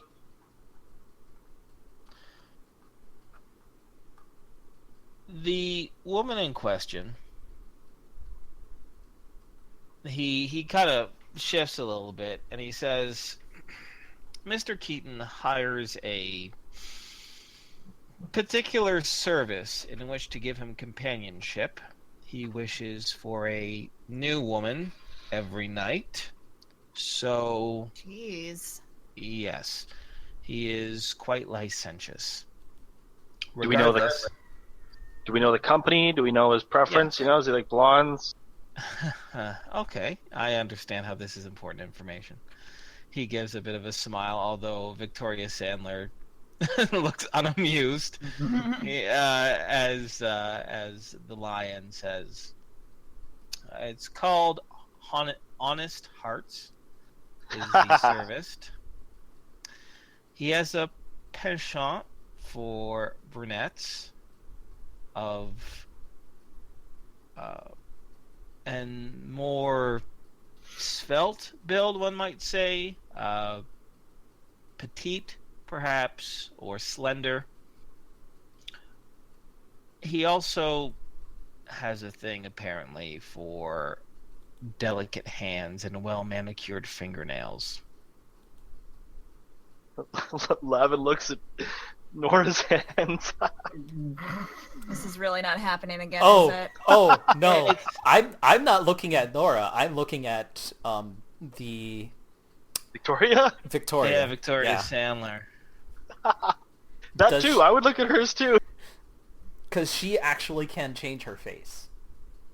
And she's a natural brunette. Well, I guess you don't know what she's naturally anymore, since all her hair has been been replaced with fiber wire. But anyway, he pauses for a moment as he looks at it. He goes, "This brings us to, since your implication disguising, there is a complication with this, a very minor one, but something that you should be aware of." Mhm. And the Lionel will kind of swipe over the screen before you and the table there, and he hooks right into the VidCom terminals that are used in all the information booths, right? And he's going to like the classified section, and he's going the looking for employees section, and right at the front is this huge ad which says, "Cornella looking for Corn Queen." And there is this rude sketch, not rude, but like rusty sketch of Nora, and it says, "Had a good meeting with you yesterday. Want to prevent a new PR potential. Please come back." And then there's like $700 signs, and then the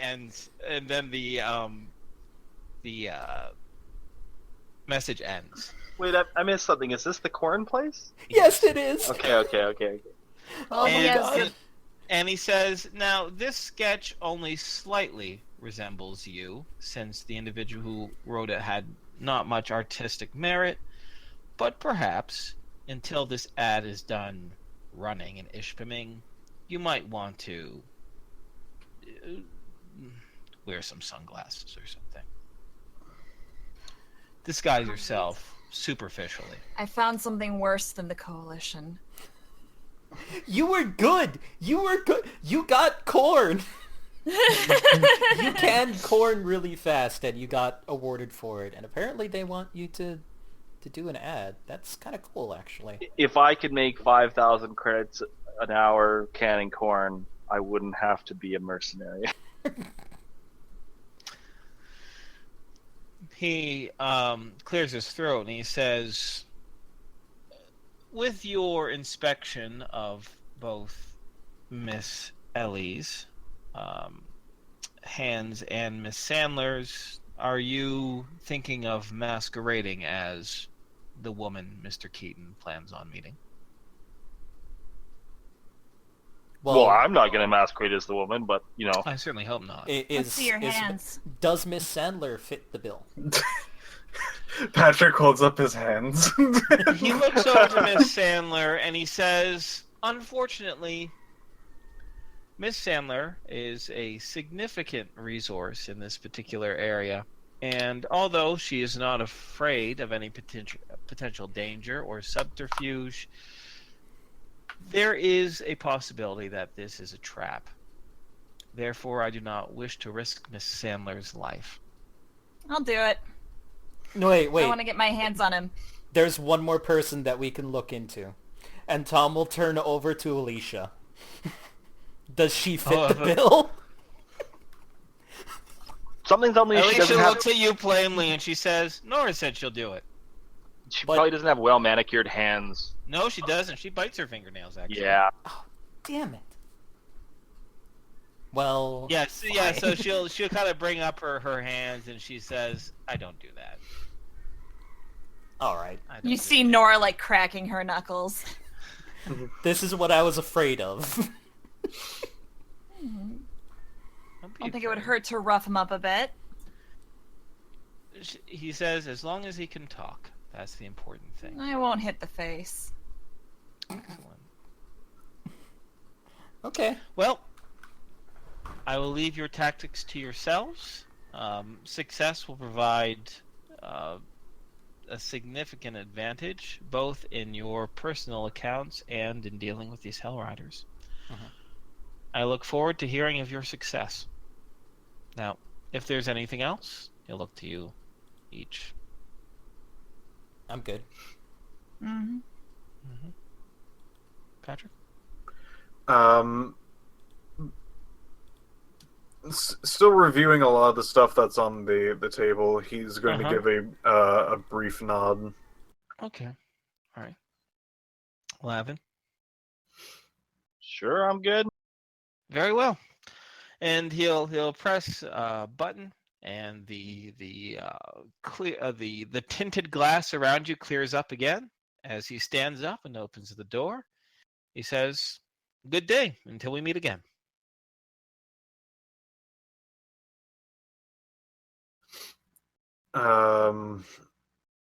Patrick, he's going to excuse himself without another goodbye. He's going to get up, still looking at the table, like kind of briefly skimming over the stuff again, and then going to leave the room. Right before I would like duck out and then duck back in and be like, wait. Just in case we do end up having to go toe to toe with a full conversion board, Mm-hmm. we're stuck with rifles? Really? No, Patrick does walk in. Excuse me, very important question. What would you like to do with him after the interrogation? Use your radio to contact Miss Sandler. She'll arrange a safe house and drop-off point in which you can deliver him. Got it. And as for you, Mr. Planter, when you go through the checkpoint, your vibroblade will be reinstated. However, we can't run the risk of a projectile high-energy weapon. But hand-to-hand will have limited problems used with the right discretion. Please do not let me regret this decision. I'd give him a thumbs up and walk out. Fist pump. My microblade. So sure enough, when you go through the security, they reinstate it. What about our body armor? Now the next time I suicide jetpack at somebody, I won't just be like, oh god damn it. I wish I had something for this. You can wear body armor. Oh my god. Although, if you want to be discreet, it's gonna be tricky. If Oh, it yeah. might be bulky or something, right? It's gonna But, be yeah. tricky. You're allowed to wear. You're allowed to have SDC weapons. Lavin's allowed to have his vibroblade. Mhm. You can have the magic items that you've already been cleared for, right? Mhm. And your armor if you want to wear it. Okay. But see, like for example, your power armor, your magic mystic power armor, that has MDC capabilities. There's no way in hell they're letting that in through. Yeah. Yeah. So but- it'd have to be the gladiator. Yeah, exactly. And And if I'm not someone's walking sure. around gladiator, you can't really be like, hey, that's subtle. Yeah. I am also not showing them the freaking golden armor and being like, let's show you the capabilities of this bad boy. Check it out. Check it out. Look at this. So Anyways, yes. Then if that's the case, then I would want to bring like a duffel bag or something and just shove the bits and pieces of the gladiator to bring to the hotel room for now. If that's cool. Or... Sure. It's gonna be a big ass duffel bag. Yeah, that's fine. Like, do you know what hockey is? Yeah. Like hockey gear, like Yeah. a hockey size, like a big ass bag. I'm cool with that. Big ass bag. Okay.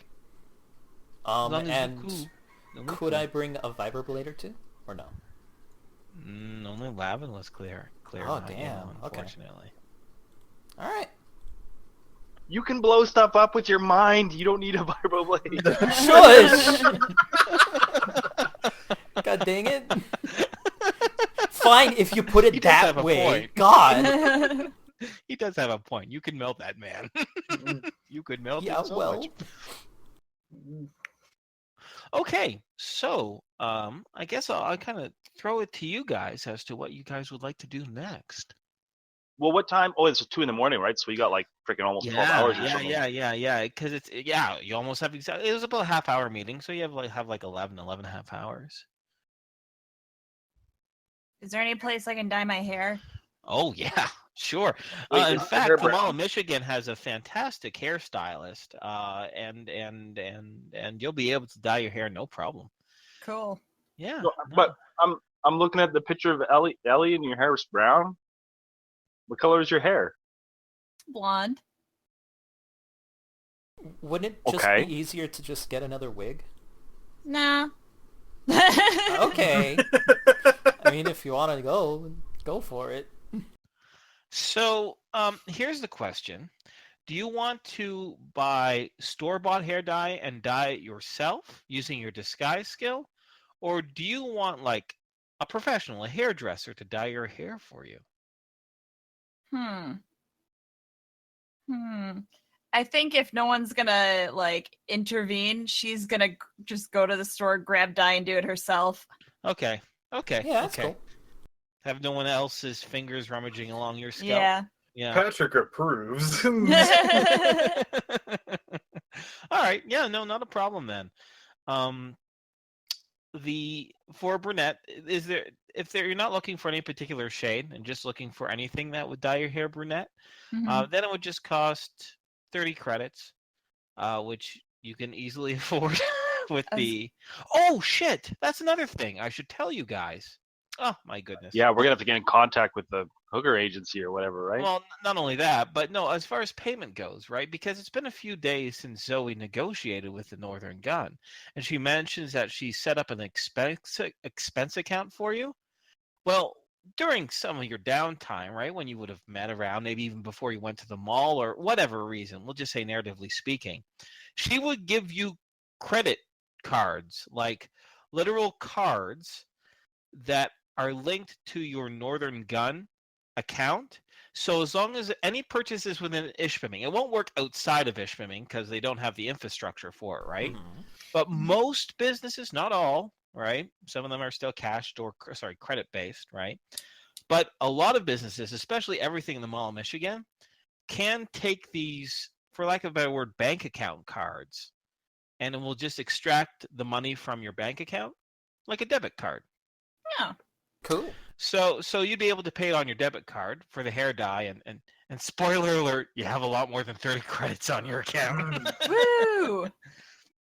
So yeah. You over withdrew. What? No. No, how I'll do let I you know s- if it starts to get close and you check your balance and all that good stuff. How do I sign up for a hooker agency? Yeah. And make sure you're the one picked for this job. Like, it's gonna require some finagling if this is our plan. Well, Yeah, go ahead. I thought what we could do is just, figure out who he's hiring and just intercept her and put Ellie in her place. Yeah. Yeah, that's one way to do it. Yeah, that's an effective method, but this sounds more fun. Oh, God. Well, you know the name of the place. Oh my god. Honest Hearts. Honest Hearts. It's Honest weird hearts. saying the word honest because there's an H there, but you don't say honest. You say Honest honest. hearts. Hello. Anyways, I don't know if you want it. I mean, sure, I'm not gonna tell you guys what to do. I'm just like freaking out because I'm like, Sure, let's do do I this have to as roleplay long an long. escort agency? Yes, I as might long have to. as Al is the one to give her away. Then it comes Yeah. full I'm not circle. Here, I'll be laughing. Is that There'll be a okay, different guy Al? with a cyber arm and cyber eye. You know? Sure. Al. Why not? Al 2.0. Yeah. More efficient Al. Less elfie Al. Less what, Al? Elfie. Oh, Elf. yeah. No Alfie. Yeah. Anywho. So I guess at some point a brunette Ellie will show up. And it's quite clearly Ellie because she's like stumbling around and you can see like her hair is like wet and like hitting her forehead. It's dark. Nice. And she's like, so how do I sign up for one of these escort agencies?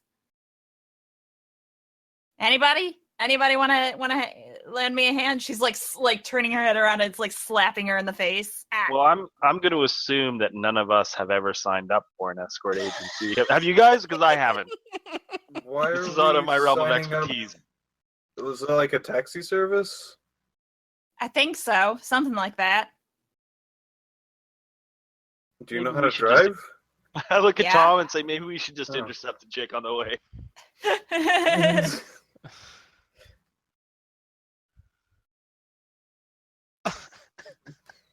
August meekly raises his hand. He says, although I have not partaken in that agency, I have done some research. Sounds like a pretty legit Just- excuse. Not just research. You never know.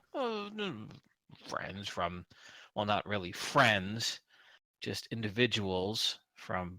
Spit it out, the August. When I signed up with the Red Suns back in Manastique Imperium before we headed out east on Gyro Bead's newest endeavor, they had a bachelor party and they hired me to hire someone, and it was all too much.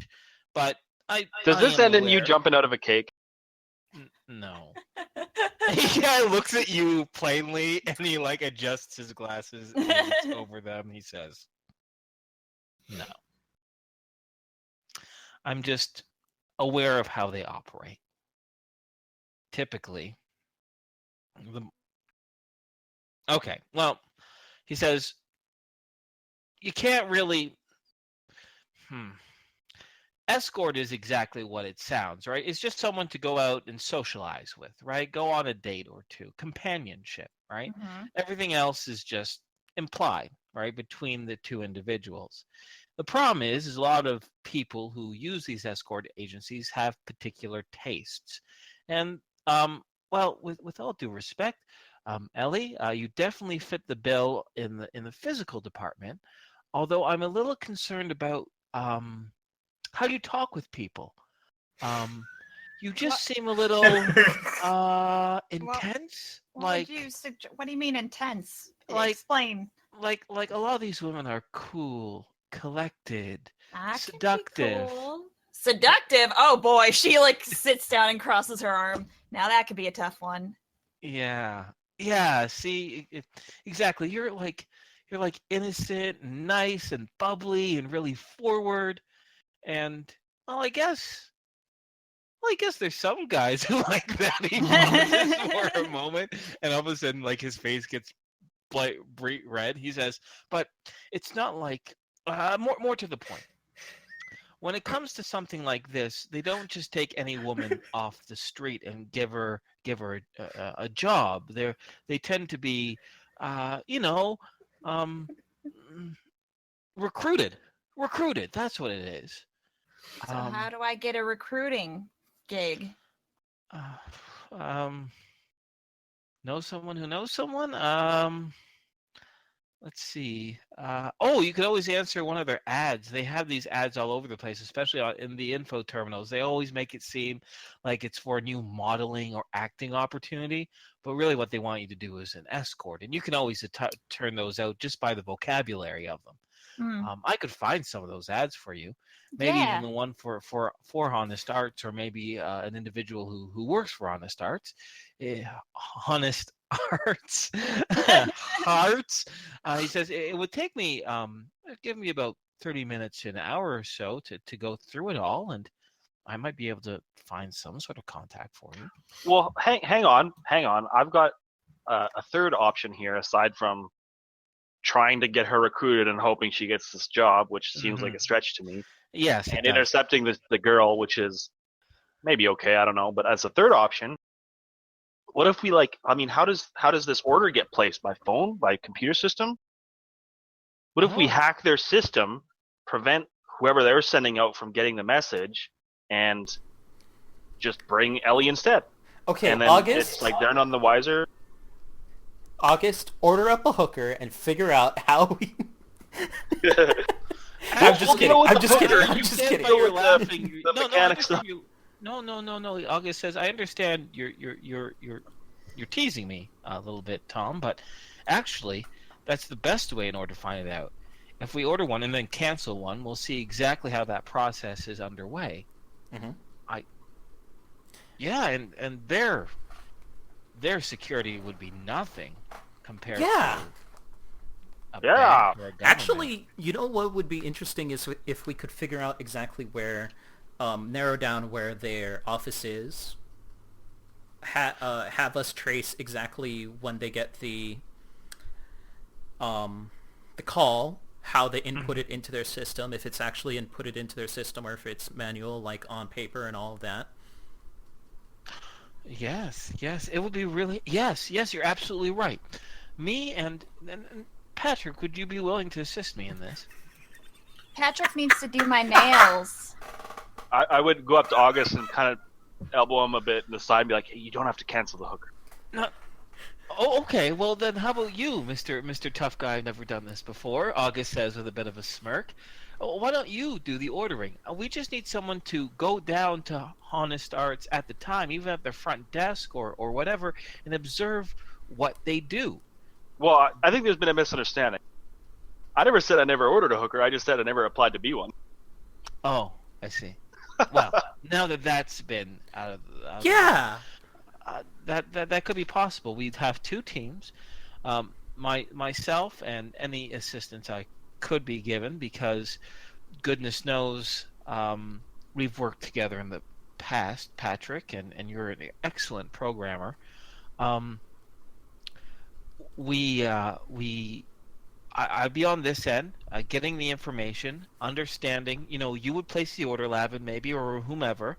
Someone would need to go down to Honest Arts to see how they take their clientele, whether they put it into a terminal, whether they radio someone else, what the situation might be. Mm-hmm. And then we'd be able to understand their process and exploit it. I'll accept the meager role of placing the order of the hooker, I suppose. Yes, I understand it'll be very difficult. Patrick, can you do my nails? I don't think I've ever done nails, but I can try. Oh, and August says I could always make some time for. Oh, no, never mind. What'd you say, August? Oh, nothing. You did jump out of a cake. He is still beet red, by the way. His blush has not gone away. It intensifies. Blushing intensifies. Okay. When I first thought you were doing the blushing, I thought he was going to say, it's not like I like you. It's not like I like you or anything, Baka. Come on now. Give me some credit. Anywho. Patrick. Okay, so Lavin. Patrick. Yes. Yeah. Patrick. Hi. I think she wants you to do her nails. Patrick, she's like slowly like going over to you and like just like leaning forward more and more in your face. Patrick, can you do my nails? I can't do it myself. I'll mess it up. I do have what do you do nails with? I don't know.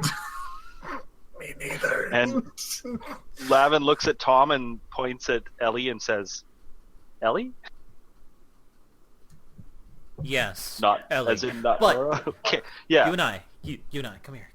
And he's going to try and get Lavin over to the corner. Okay, so this is August's hotel room. You order the girl here, and you don't cancel it. It'll be a prank. It'll be a fun prank. Trust me. It'll be great. It'll be a prank. And you know pranks are Wait, gonna be good. which part of this is a prank? You lost me. The prank where for August August. actually might be able to have fun for once. Ah, fine. Mhm. Okay, so you're good with this? You're good? Okay, we're good. Sure. Yes. He says, slightly Let's out disappointed. of character. Let's make David pretend that he's a weird nerd guy having a hooker in his room. No, don't worry. I'll be able to roll with it. I'll play two things. I'm gonna describe it, and it'll be very funny. I already know what August is gonna do. It's gonna be great.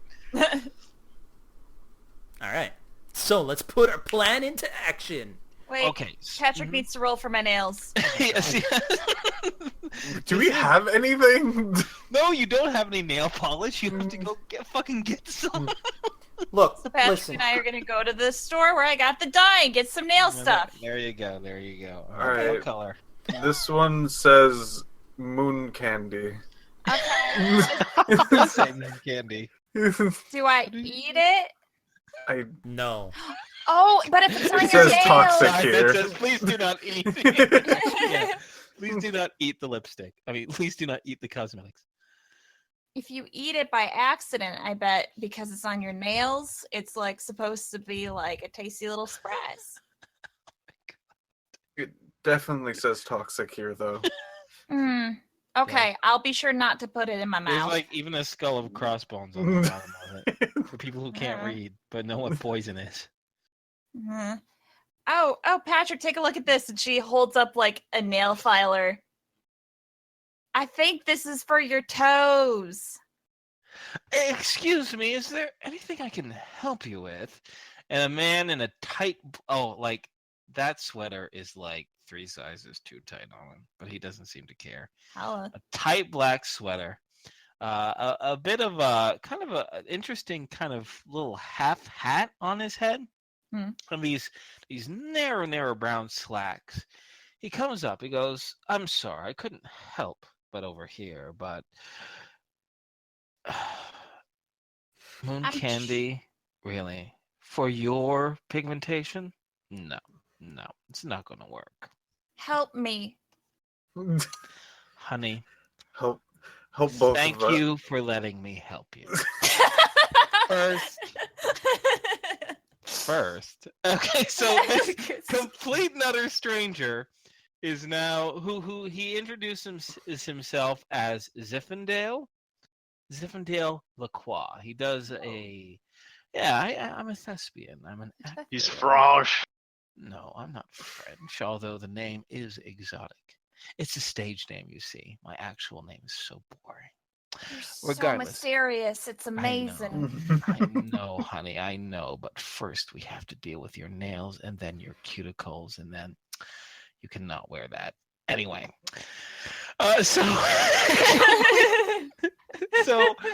so this fellow over here, Zinfandel,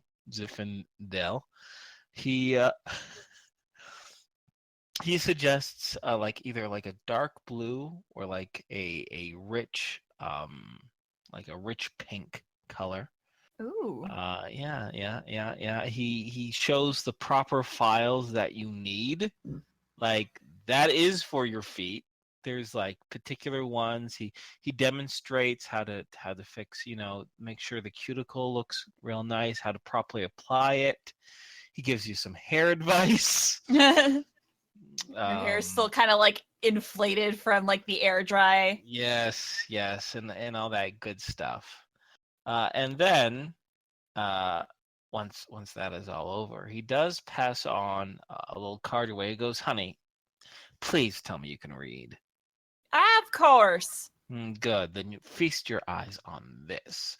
And he passes over a card, and you can see him. He is okay. Imagine an outfit that is as bright and flamboyant as like a peacock, right? Like he is wearing on this card, he is like posing, and he is wearing like this full this headdress with like feathers going everywhere. The suit that he's wearing is like technicolor in Oh my God. in colors. I know it drapes everywhere. It's just utterly fab. I love him. Yes. And it says Zinfandel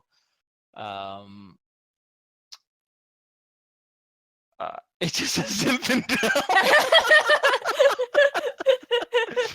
And on the back it has, and on the back of the card has the name of a assorted number of clubs and establishment in Ishpeming in which he does performances.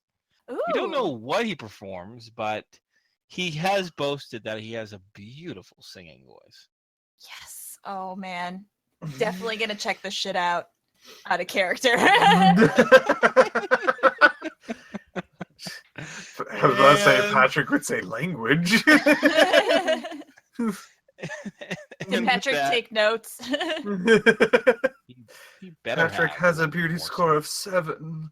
But he's got a modifier now. Honey, from after Denzel. me, your PB is going to be at least 13. Oh. That was out of character. Oh shit. He does gush about your cheekbones too. Sound how he's so jealous. They have Aw. such beautiful cheekbones. Aw. Patrick feels an Crime. Anywho, you got the you have the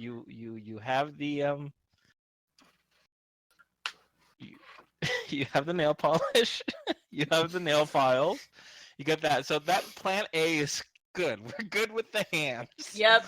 Now someone's gonna place the order to Honest Hearts. Now, who's going to actually go down to the establishment?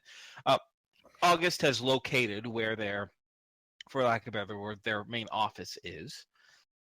Who's going to go down there and visually confirm how they entered their data? Dibs, not it. Well, I can't dibs. I'm God.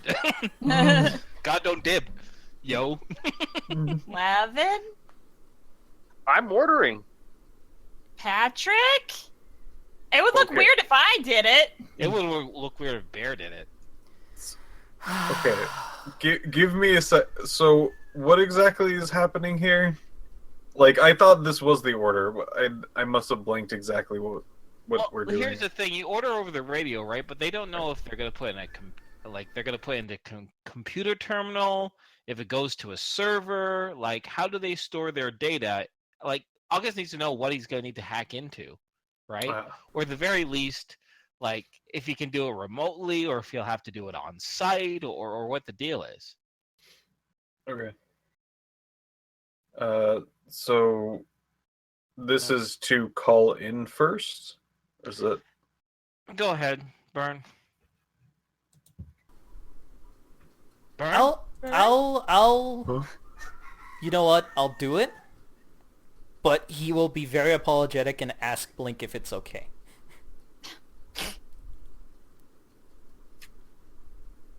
Blink blinks. He says, "Are you there for work, or are you there for yourself?" I'm there for work. And that's fine, she says. Okay. But,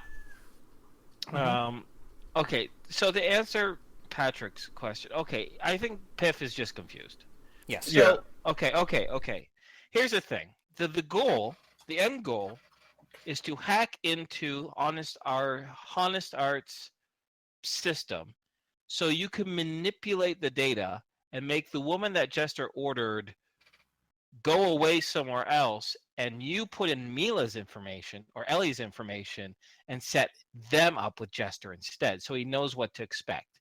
You're hacking their Yeah, or we system. just show up. I mean, you could just redirect the woman and just show up, right? Yeah. Anyway, yeah. but yeah. Either or. Either approach. It's hacking into their system and messing with their data, right? Right.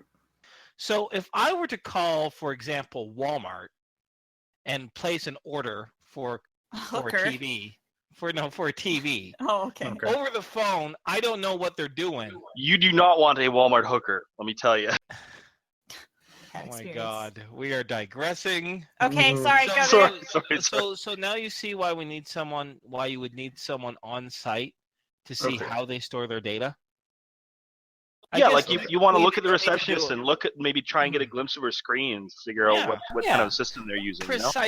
Precisely. So someone who Oh. has computer operations would be really handy in that. Yeah. Okay. Or to determine if they're not using a computer system and are just Right. writing it in a little black book. Exactly. In which case you steal the black book. No, I'm just kidding. All right. Okay. Make a new Plus book. side, Patrick knows a lot about storage, computers, computer usage, and all of that general business. Bad news, he's not very good at communicating with people.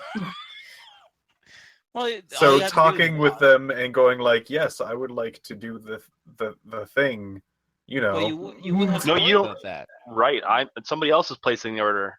You just have to be there when I make the call and listen and see what happens. Okay. Patrick can do that. Poor Patrick. Think of it like finding bugs on your spaceship. Except not that at all. Except with a lot They're of in ladies.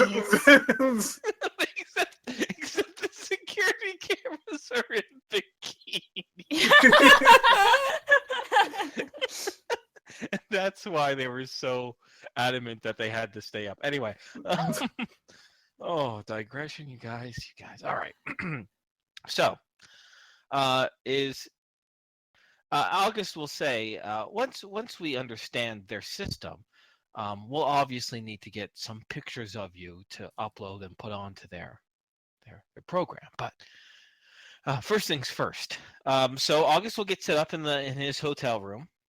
He gives you the directions to go to Honest Heart's head office, Patrick. Mhm. So Patrick's going to be on site, right? It's me. Okay. So I'm going to kind of go back and forth here a little bit from being at Honest Hearts and being in August hotel room. Okay. So Honest Hearts is a very nondescript building. It's actually in one of these kind of little strip mall-y areas that are kind of the residential. And there's no big sign in front of it. There's just kind of two hearts intertwined as their logo. And it looks, honestly, like a when you step in, there are blinds covering all the windows, and when you step in, you think maybe you're in the wrong place because you have there's two receptionists, a man and a woman. There's two desks right by the main entrance, and off along to the one side of the building seem to be about 4 or 5 different offices. Everything's clean. They're hardwood floors, simple white painted ceiling, a very, very, very soft yellow painted walls in the room.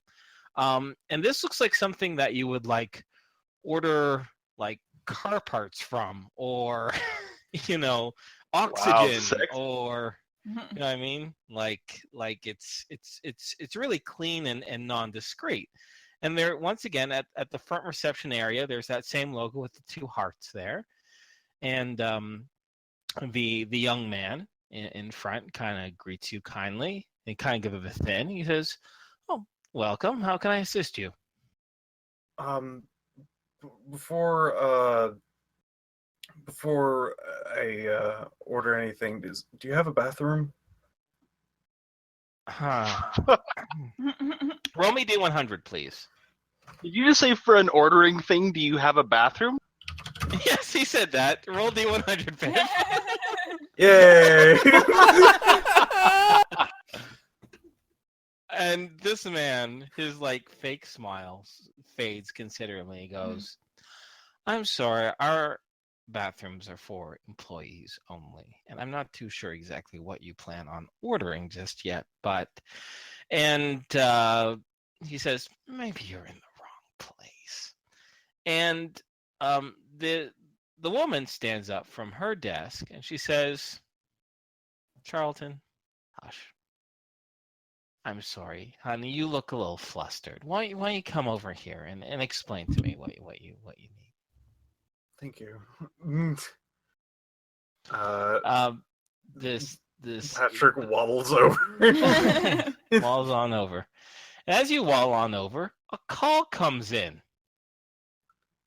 Right, I was gonna say, what did we have discussed, like when this was gonna happen? Anyway, Yeah, this is what I was concerned about. yeah. I took control. That's fine. Less aggression, right? Yeah, well, I can see you guys just being like, let's just make Patrick sweat for a second. Let's just wait like 30 seconds just to screw with Patrick. now you dial in on a VidCom terminal. There's one at Access, like at your hotel, right? And actually, in August's hotel room has a VidCom terminal. I don't want a VidCom. I don't want my face. I just want to. No, you don't need to have your face. It's like Skype. Okay. The camera is optional. Right? Okay, the camera's on. I'm just to iterate. I got the camera off. Okay. And am I somewhere where August can't hear me? Yes. Excellent. Yes. And you hear a Patrick. You can see the man there, the male receptionist. He kind of clicks the little headset terminal on him, and he goes, "Daisy's Dollars, how can we assist you?" Now, the ad itself said to ask for Heather. By the way, Lavin. Hi. I'm looking for Heather. Ah, I see. Oh, one moment, please. Then kind of put on hold. And then Patrick, you can kind of see this man. He kind of pushes some paperwork aside, and he kind of brings up. He kind of adjusts his computer monitor. He kind of brings out his keyboard, and you can see he's changing a few windows, changing a few. He's going to a different screen on his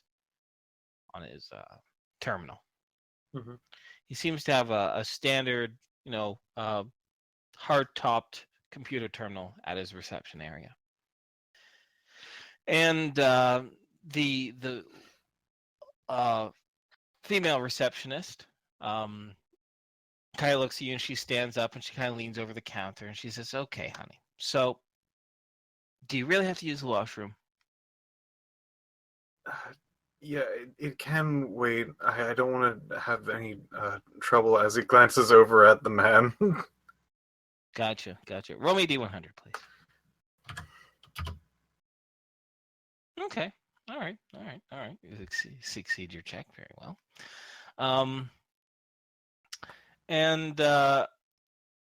Okay, this is what we're going to do for the sake of simplicity, so it's not like a ton of back and forth, is we're going to do Lavin's phone call, and then we're going to kind of go back a little bit in time, and we're going to see what Patrick sees. Make sense? Sure. Okay. Yeah. Just so it's not like every 3 sentences I'm flipping back and forth, right? Yeah. Okay. So, sure enough, the call, then you don't hear you don't hear the Beartown voice of the male receptionist anymore. You hear a female voice. She sounds a little bit older, slightly raspy, but she says, "This is Heather. How can I help you?" Hi. I've never really done this before. Uh-huh. Well, you see, I just had a really bad week at work, and I'm looking to not, be alone. tonight? Like right I now? understand. Yeah, I understand. She says, you're eager. I understand that. But let's quell that eagerness with our rates. It is 250 credits for every hour of companionship. That is for us. That is for our fees. You understand? Any arrangements? If you click, have a connection with the date we set you up on, that's more than fine. But all we are doing, clearly, is just arranging a date for you. We're a matchmaking service. Is that all right by you? Oh, okay, I Okay. guess. Excellent. So, what kind of person would you like to meet? Male, female, DB? A female, not Okay. a DB. I don't think. Okay. Preferences and hair color, age, height? Well, that doesn't matter so much as personality. I'm looking for someone who's really forward and aggressive. You hear? Oh my god! Oh my god! This is playing out perfectly. Oh no, it's not. Anyway, you hear under the breath, "Oh God, one of these guys." she says, "I see. Are you looking for someone with a dominating personality? A woman who really, if she wants something, she goes up and she grabs it. She takes it." Yeah, well, let's just say, let's just pretend that I like to play hard to get. Yeah, you sound like it. Yeah, and we'll say 4 hours. Oh God! I'm sorry. This is amazing. Oh my god, I have. Oh my god. She says, very well. Do you have an account with NGMI, the Northern Gun Manastic Imperium Bank, or will you be paying with credits? I have an account. I see. Well then, for the sake of your convenience, what we can do is we can put a reserve of those 1,000 credits. Once your evening is complete, we will process this. If, however, the woman isn't to your liking and it is under the first hour, we can refund them to you. Or we can reserve them for another date for you. That sounds good to me. Excellent. Well then, you would like this woman now? Yeah, as soon as possible. That would be swell. Wait, what time is it? Because we need him. Shit, we got to give him some time to hack this shit, right? What time is it? You don't say this over the phone. No. This is out of character. Hey, what time is it? Like, because we got to meet him at 2. He's got to hack a couple hours. It's like 3:30 now. Okay. Let's say like no. Come by around like say 8. 8. She says, "All right, 8 o'clock. Where shall we meet you?" I give August's hotel room. Okay. She says, "Oh, the Ishraming Arms Hotel. I see. Well, we certainly won't have a problem reserving your credits, I hope. You don't have to use your name, but what can I call you? Even an alias is simple. Many prefer Mr. Smith or Mr. Black." Just call me Augie. Augie. Would you prefer it if your date called you Augie as well? Definitely. I see. Well, we have Nessie free. I think she's exactly what you're looking for, Augie. I'll have to take your word for it. Well, I wish you a very fantastic evening of companionship. Thank you. And with that, the line goes dead. Or the vidcom call ends. So now I already had you rolled your computer use check there, Patrick. Okay. So as you're talking with this receptionist and you hear the young man taking the call, you notice a few things. The first is that after he switches a few screens around, he clicks something on his headset. He puts his headset down and he removes his hands from the keyboard. But you can see someone else accessing his terminal, probably through another, through, help me out here, guys. Remote. Yeah, I guess it's a Yeah. remote. It's being accessed remotely from another Mm. location. It's being accessed remotely from another location. Now, your conversation with the other receptionist, she sees that you're clearly nervous, and it seems that she's very used to that, right?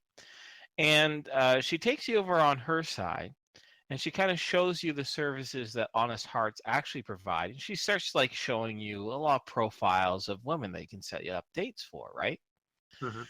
And eventually, once you show some interest in that, she knows you're not just some guy walking off the street.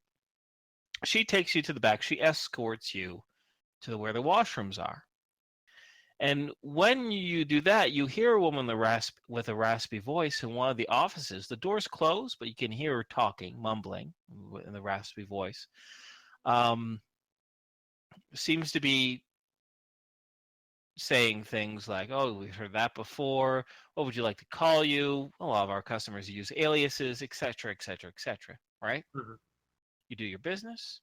You come back, and the screen that the male receptionist was on has now finished, and he now has a different interface in front of him.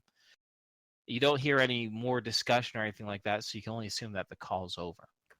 But with all this information, you can discern that based on your skills and the skill check that you had there, is that it appears that the orders are placed through the VidCom terminal, and potential customers are rerouted to a service agent. This service agent accesses the database, the computer terminals remotely, in order to arrange these dates, right? It probably is also being used to notify these women of like booking their appointments for them. In addition to, the address and who you're supposed to meet. And you can only assume banking information is also left on here too.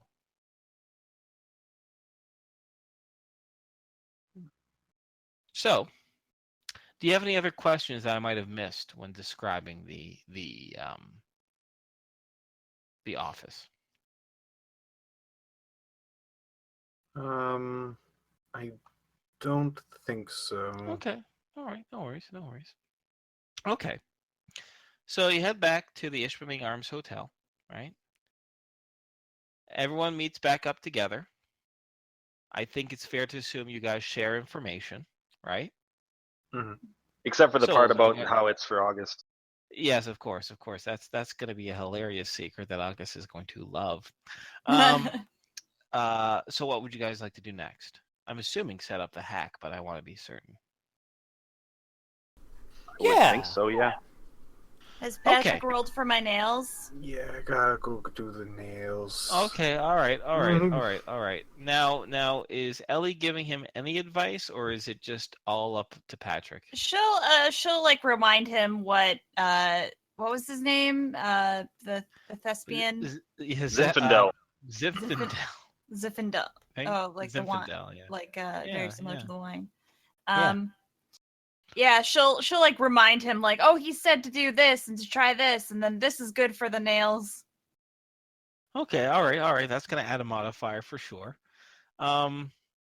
Just roll me. Now, did you take notes? Did you actually literally take notes, Patrick?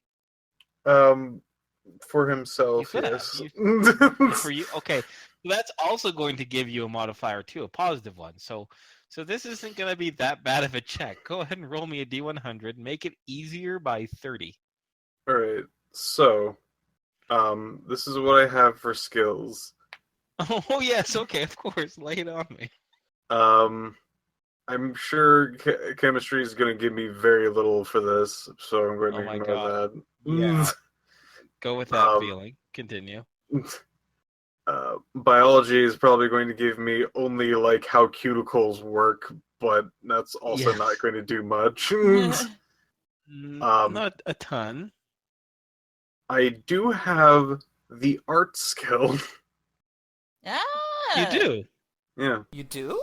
That's huge. Yeah. Yeah, Okay. it's totally art. Eye coordination and everything. So go ahead and Wow. do an art check. Make it easier by 30. Oh, cool. Skill check 30. Ellie will be your canvas. My whole hand.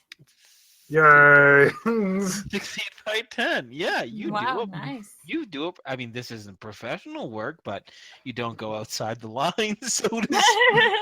It's not like too thick or globbed on or what. I've never painted my fingernails, so I don't It's know what the big pitfalls hard. are. So Oh, okay, that- hard. Yeah, there you go. It's all hard. There's no soft parts to it. You're I mean, good. okay, yeah. It's difficile. It's difficile. What?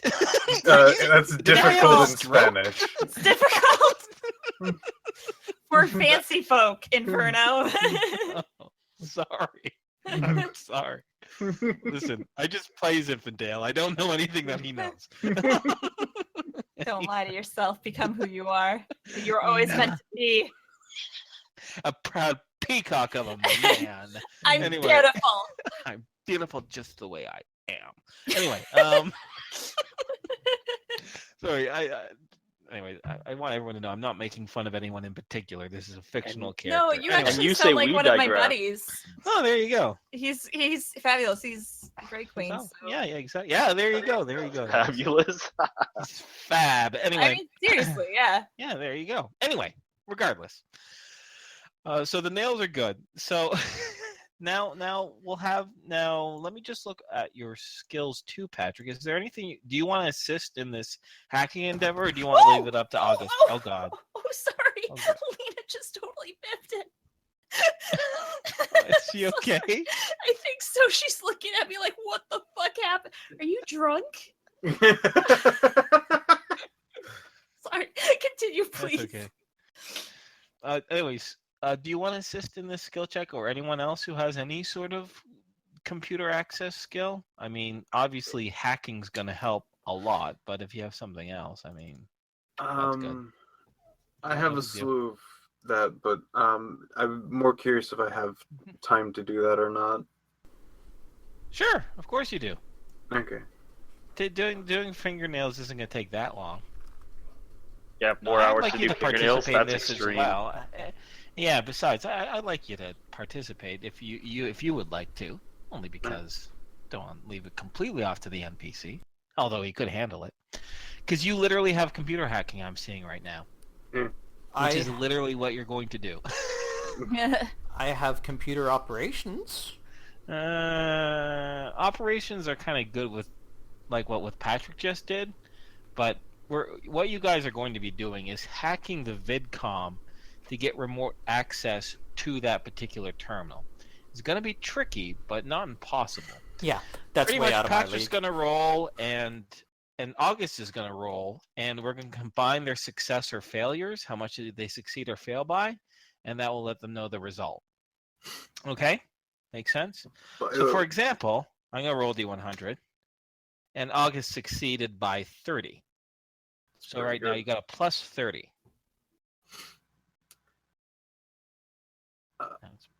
Yep. I will say during the painting nails, Patrick is going to tell Milo about the place he went to. It just seems like that there's a computer full of just nice people you can hang out with. Oh, okay. Cool. Kind of. Kinda. You know, Zinfandel was like, you have to have a persona. You have to be someone.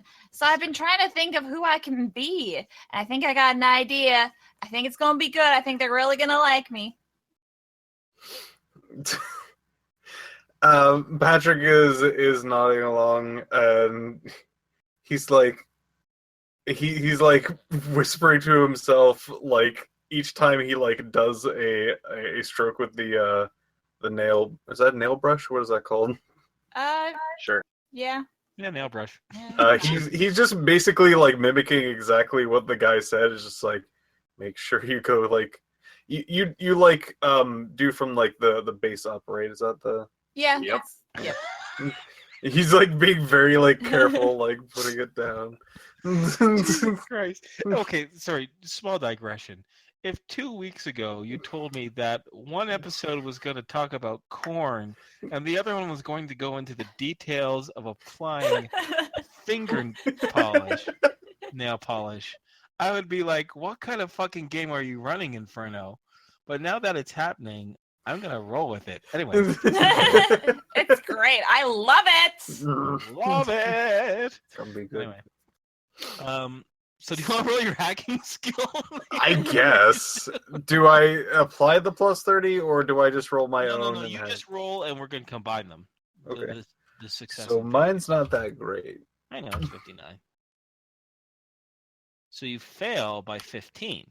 Yeah. So you still have a bonus of 15. You still group, combine, succeed by 15. August does some of the heavy lifting, and his skill has, well, you've seen him, but he's had a ton of practice, not only from his own background, but also when you went up to space with him and he was involved in that whole debacle and being really intricate with the Rhapsody's interior systems. Hacking a vidcom to a remote terminal is not the easiest thing to do at all. But both of you managed to do so. Now, it does take some time, however, because there are still some security protocols, especially on the vidcom end of things. However, because I'm not super aware of hacking culture, I'm just going to say you get access to the remote terminal, and you have access to the booking appointment section of it. You haven't been able to get any access to the bank account information, but you are able to change, modify profiles of these experts and appointment dates and times. And sure enough, there's a Mr. K that's going to be meeting at the, see, now the address isn't a hotel address. That's the really suspicious thing about this Mr. K at 2:30, in the morning, is that appointment is just given like street coordinates. And sure enough, if you match it up with your with the map from the terminals, you can see that, yeah, it's in that huge construction area, which this new robot fighting arena is being built in Ishpeming. It's still under construction. So that's definitely the guy. And you can modify these appointments as you like. And right now he has them set up with someone, actually, she is brunette. She is thin. She's a little less bosomy than Mila, right? But she's about the same height. Actually, she is the exact same height. Different eye color, but that's fine. And yeah, her name is her name is just kidding. Her name is Uma. My name is Uma. Her name is Uma. Thurman. No, not Thurman. Just Uma. No, Uma's a stupid name. Not Delia. Oh, Delia is not a bad name, but no. No. Let me give you an actual name that you're going to be replacing. Sammy. Jane Sammy. Austin. Oh my god. Sammy. His name Fine. is Sammy. With an IE. With a little heart over the I. Anywho. So what, now that you have access to this information, what would you guys like to do? What time is it? It is they start this around 4:00. It's around 5:30 right now when they managed to break through access and be able to modify everything. So August still has about 2.5 hours until the surprise. Time to go get a dress. Yes, we all should probably go and leave August to. Subtle. Lathan, are you gonna help me pick out a dress? Definitely. Yeah, we should all go and leave Wait, August and here. August says- Wink. He goes, yeah, wink. Listen, what? Now that we have access to this information, what kind of data would you like me to manipulate? Like, am I going to change this Sammy with whatever name you're going to have? Should I update a picture so he knows who to expect? Do you know if the client has access to this database? I guess, no, I suppose not. The way it was arranged is just that they would show up. So I guess I'll just cancel this appointment here so the real Sammy doesn't show up. I guess that means you will be Sammy, at least in name. Yeah. All right. Hey, Sammy. Do that. I would advise maybe just changing time and location. Having a full-on cancellation might cancel. inform him of such things. Oh, that's Right. a good point. Good point. Good point. Okay. Yes, we'll make it for later. So when he doesn't show, if this is an earlier appointment, if he doesn't show, then that'll be the gig up. So we'll make it for 3:30 let's actually make it in a hotel room. Okay, not the Ishbeming Arms, of course, but I'll find a hotel and I'll rebook it for that. An hour later at a different location. She'll show up, and by then, you guys will already have Jester. Mm-hmm. Mm-hmm. Fantastic. And if worse comes to worse,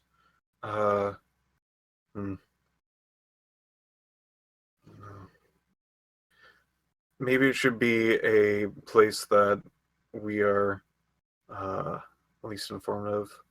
Maybe even sending her to... No, not here. Yeah, I think you should send her to my hotel. Just in case. Well, I'm concerned that she might come in contact with somebody a bit more seedy, and am concerned if she met up with somebody like that.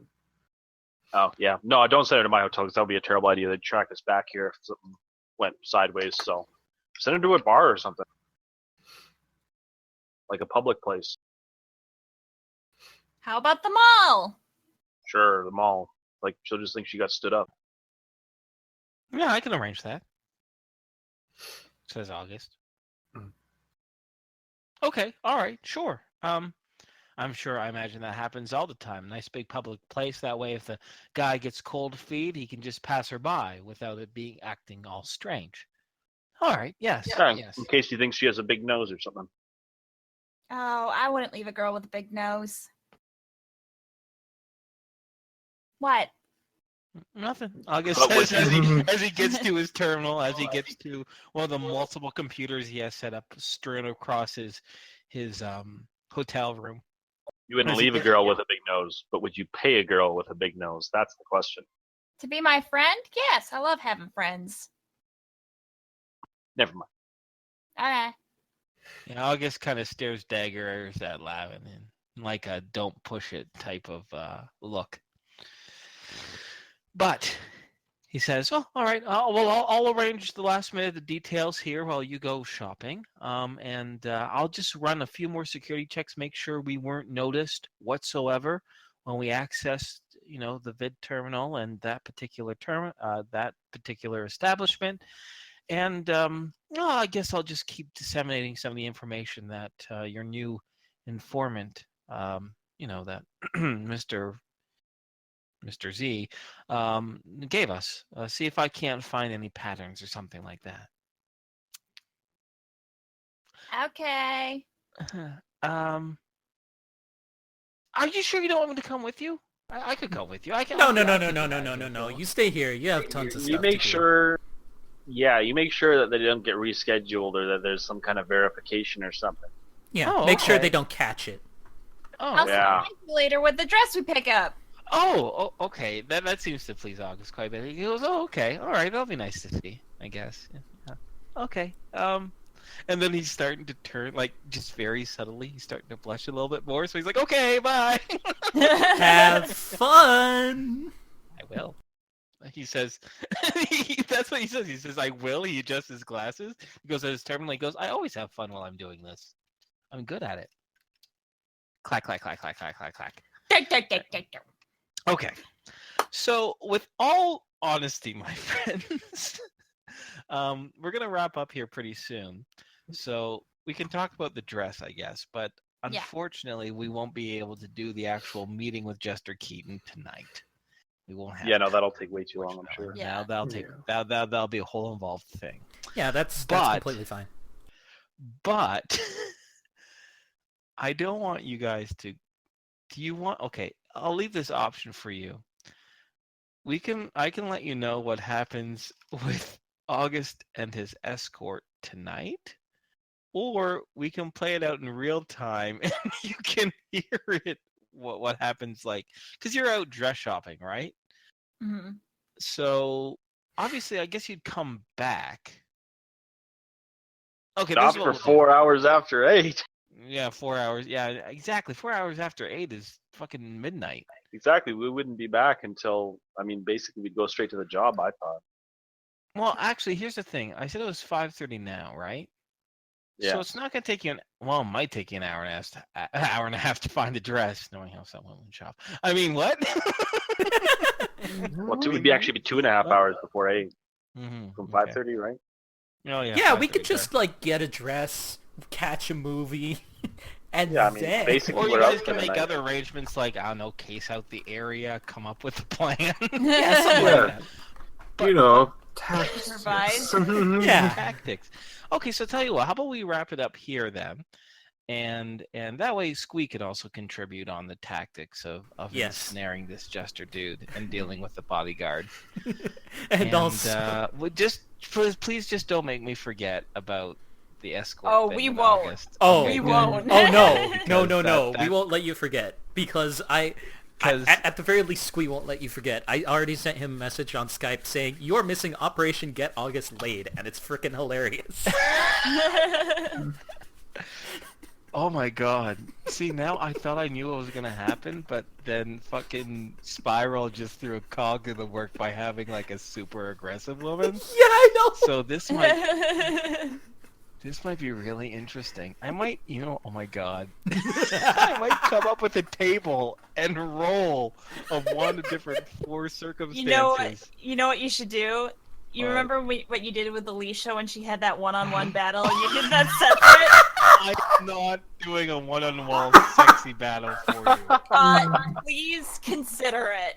Love is a battlefield. Listen, I know we swear and we talk about sexuality, but if I do that, first of all, that will be weird.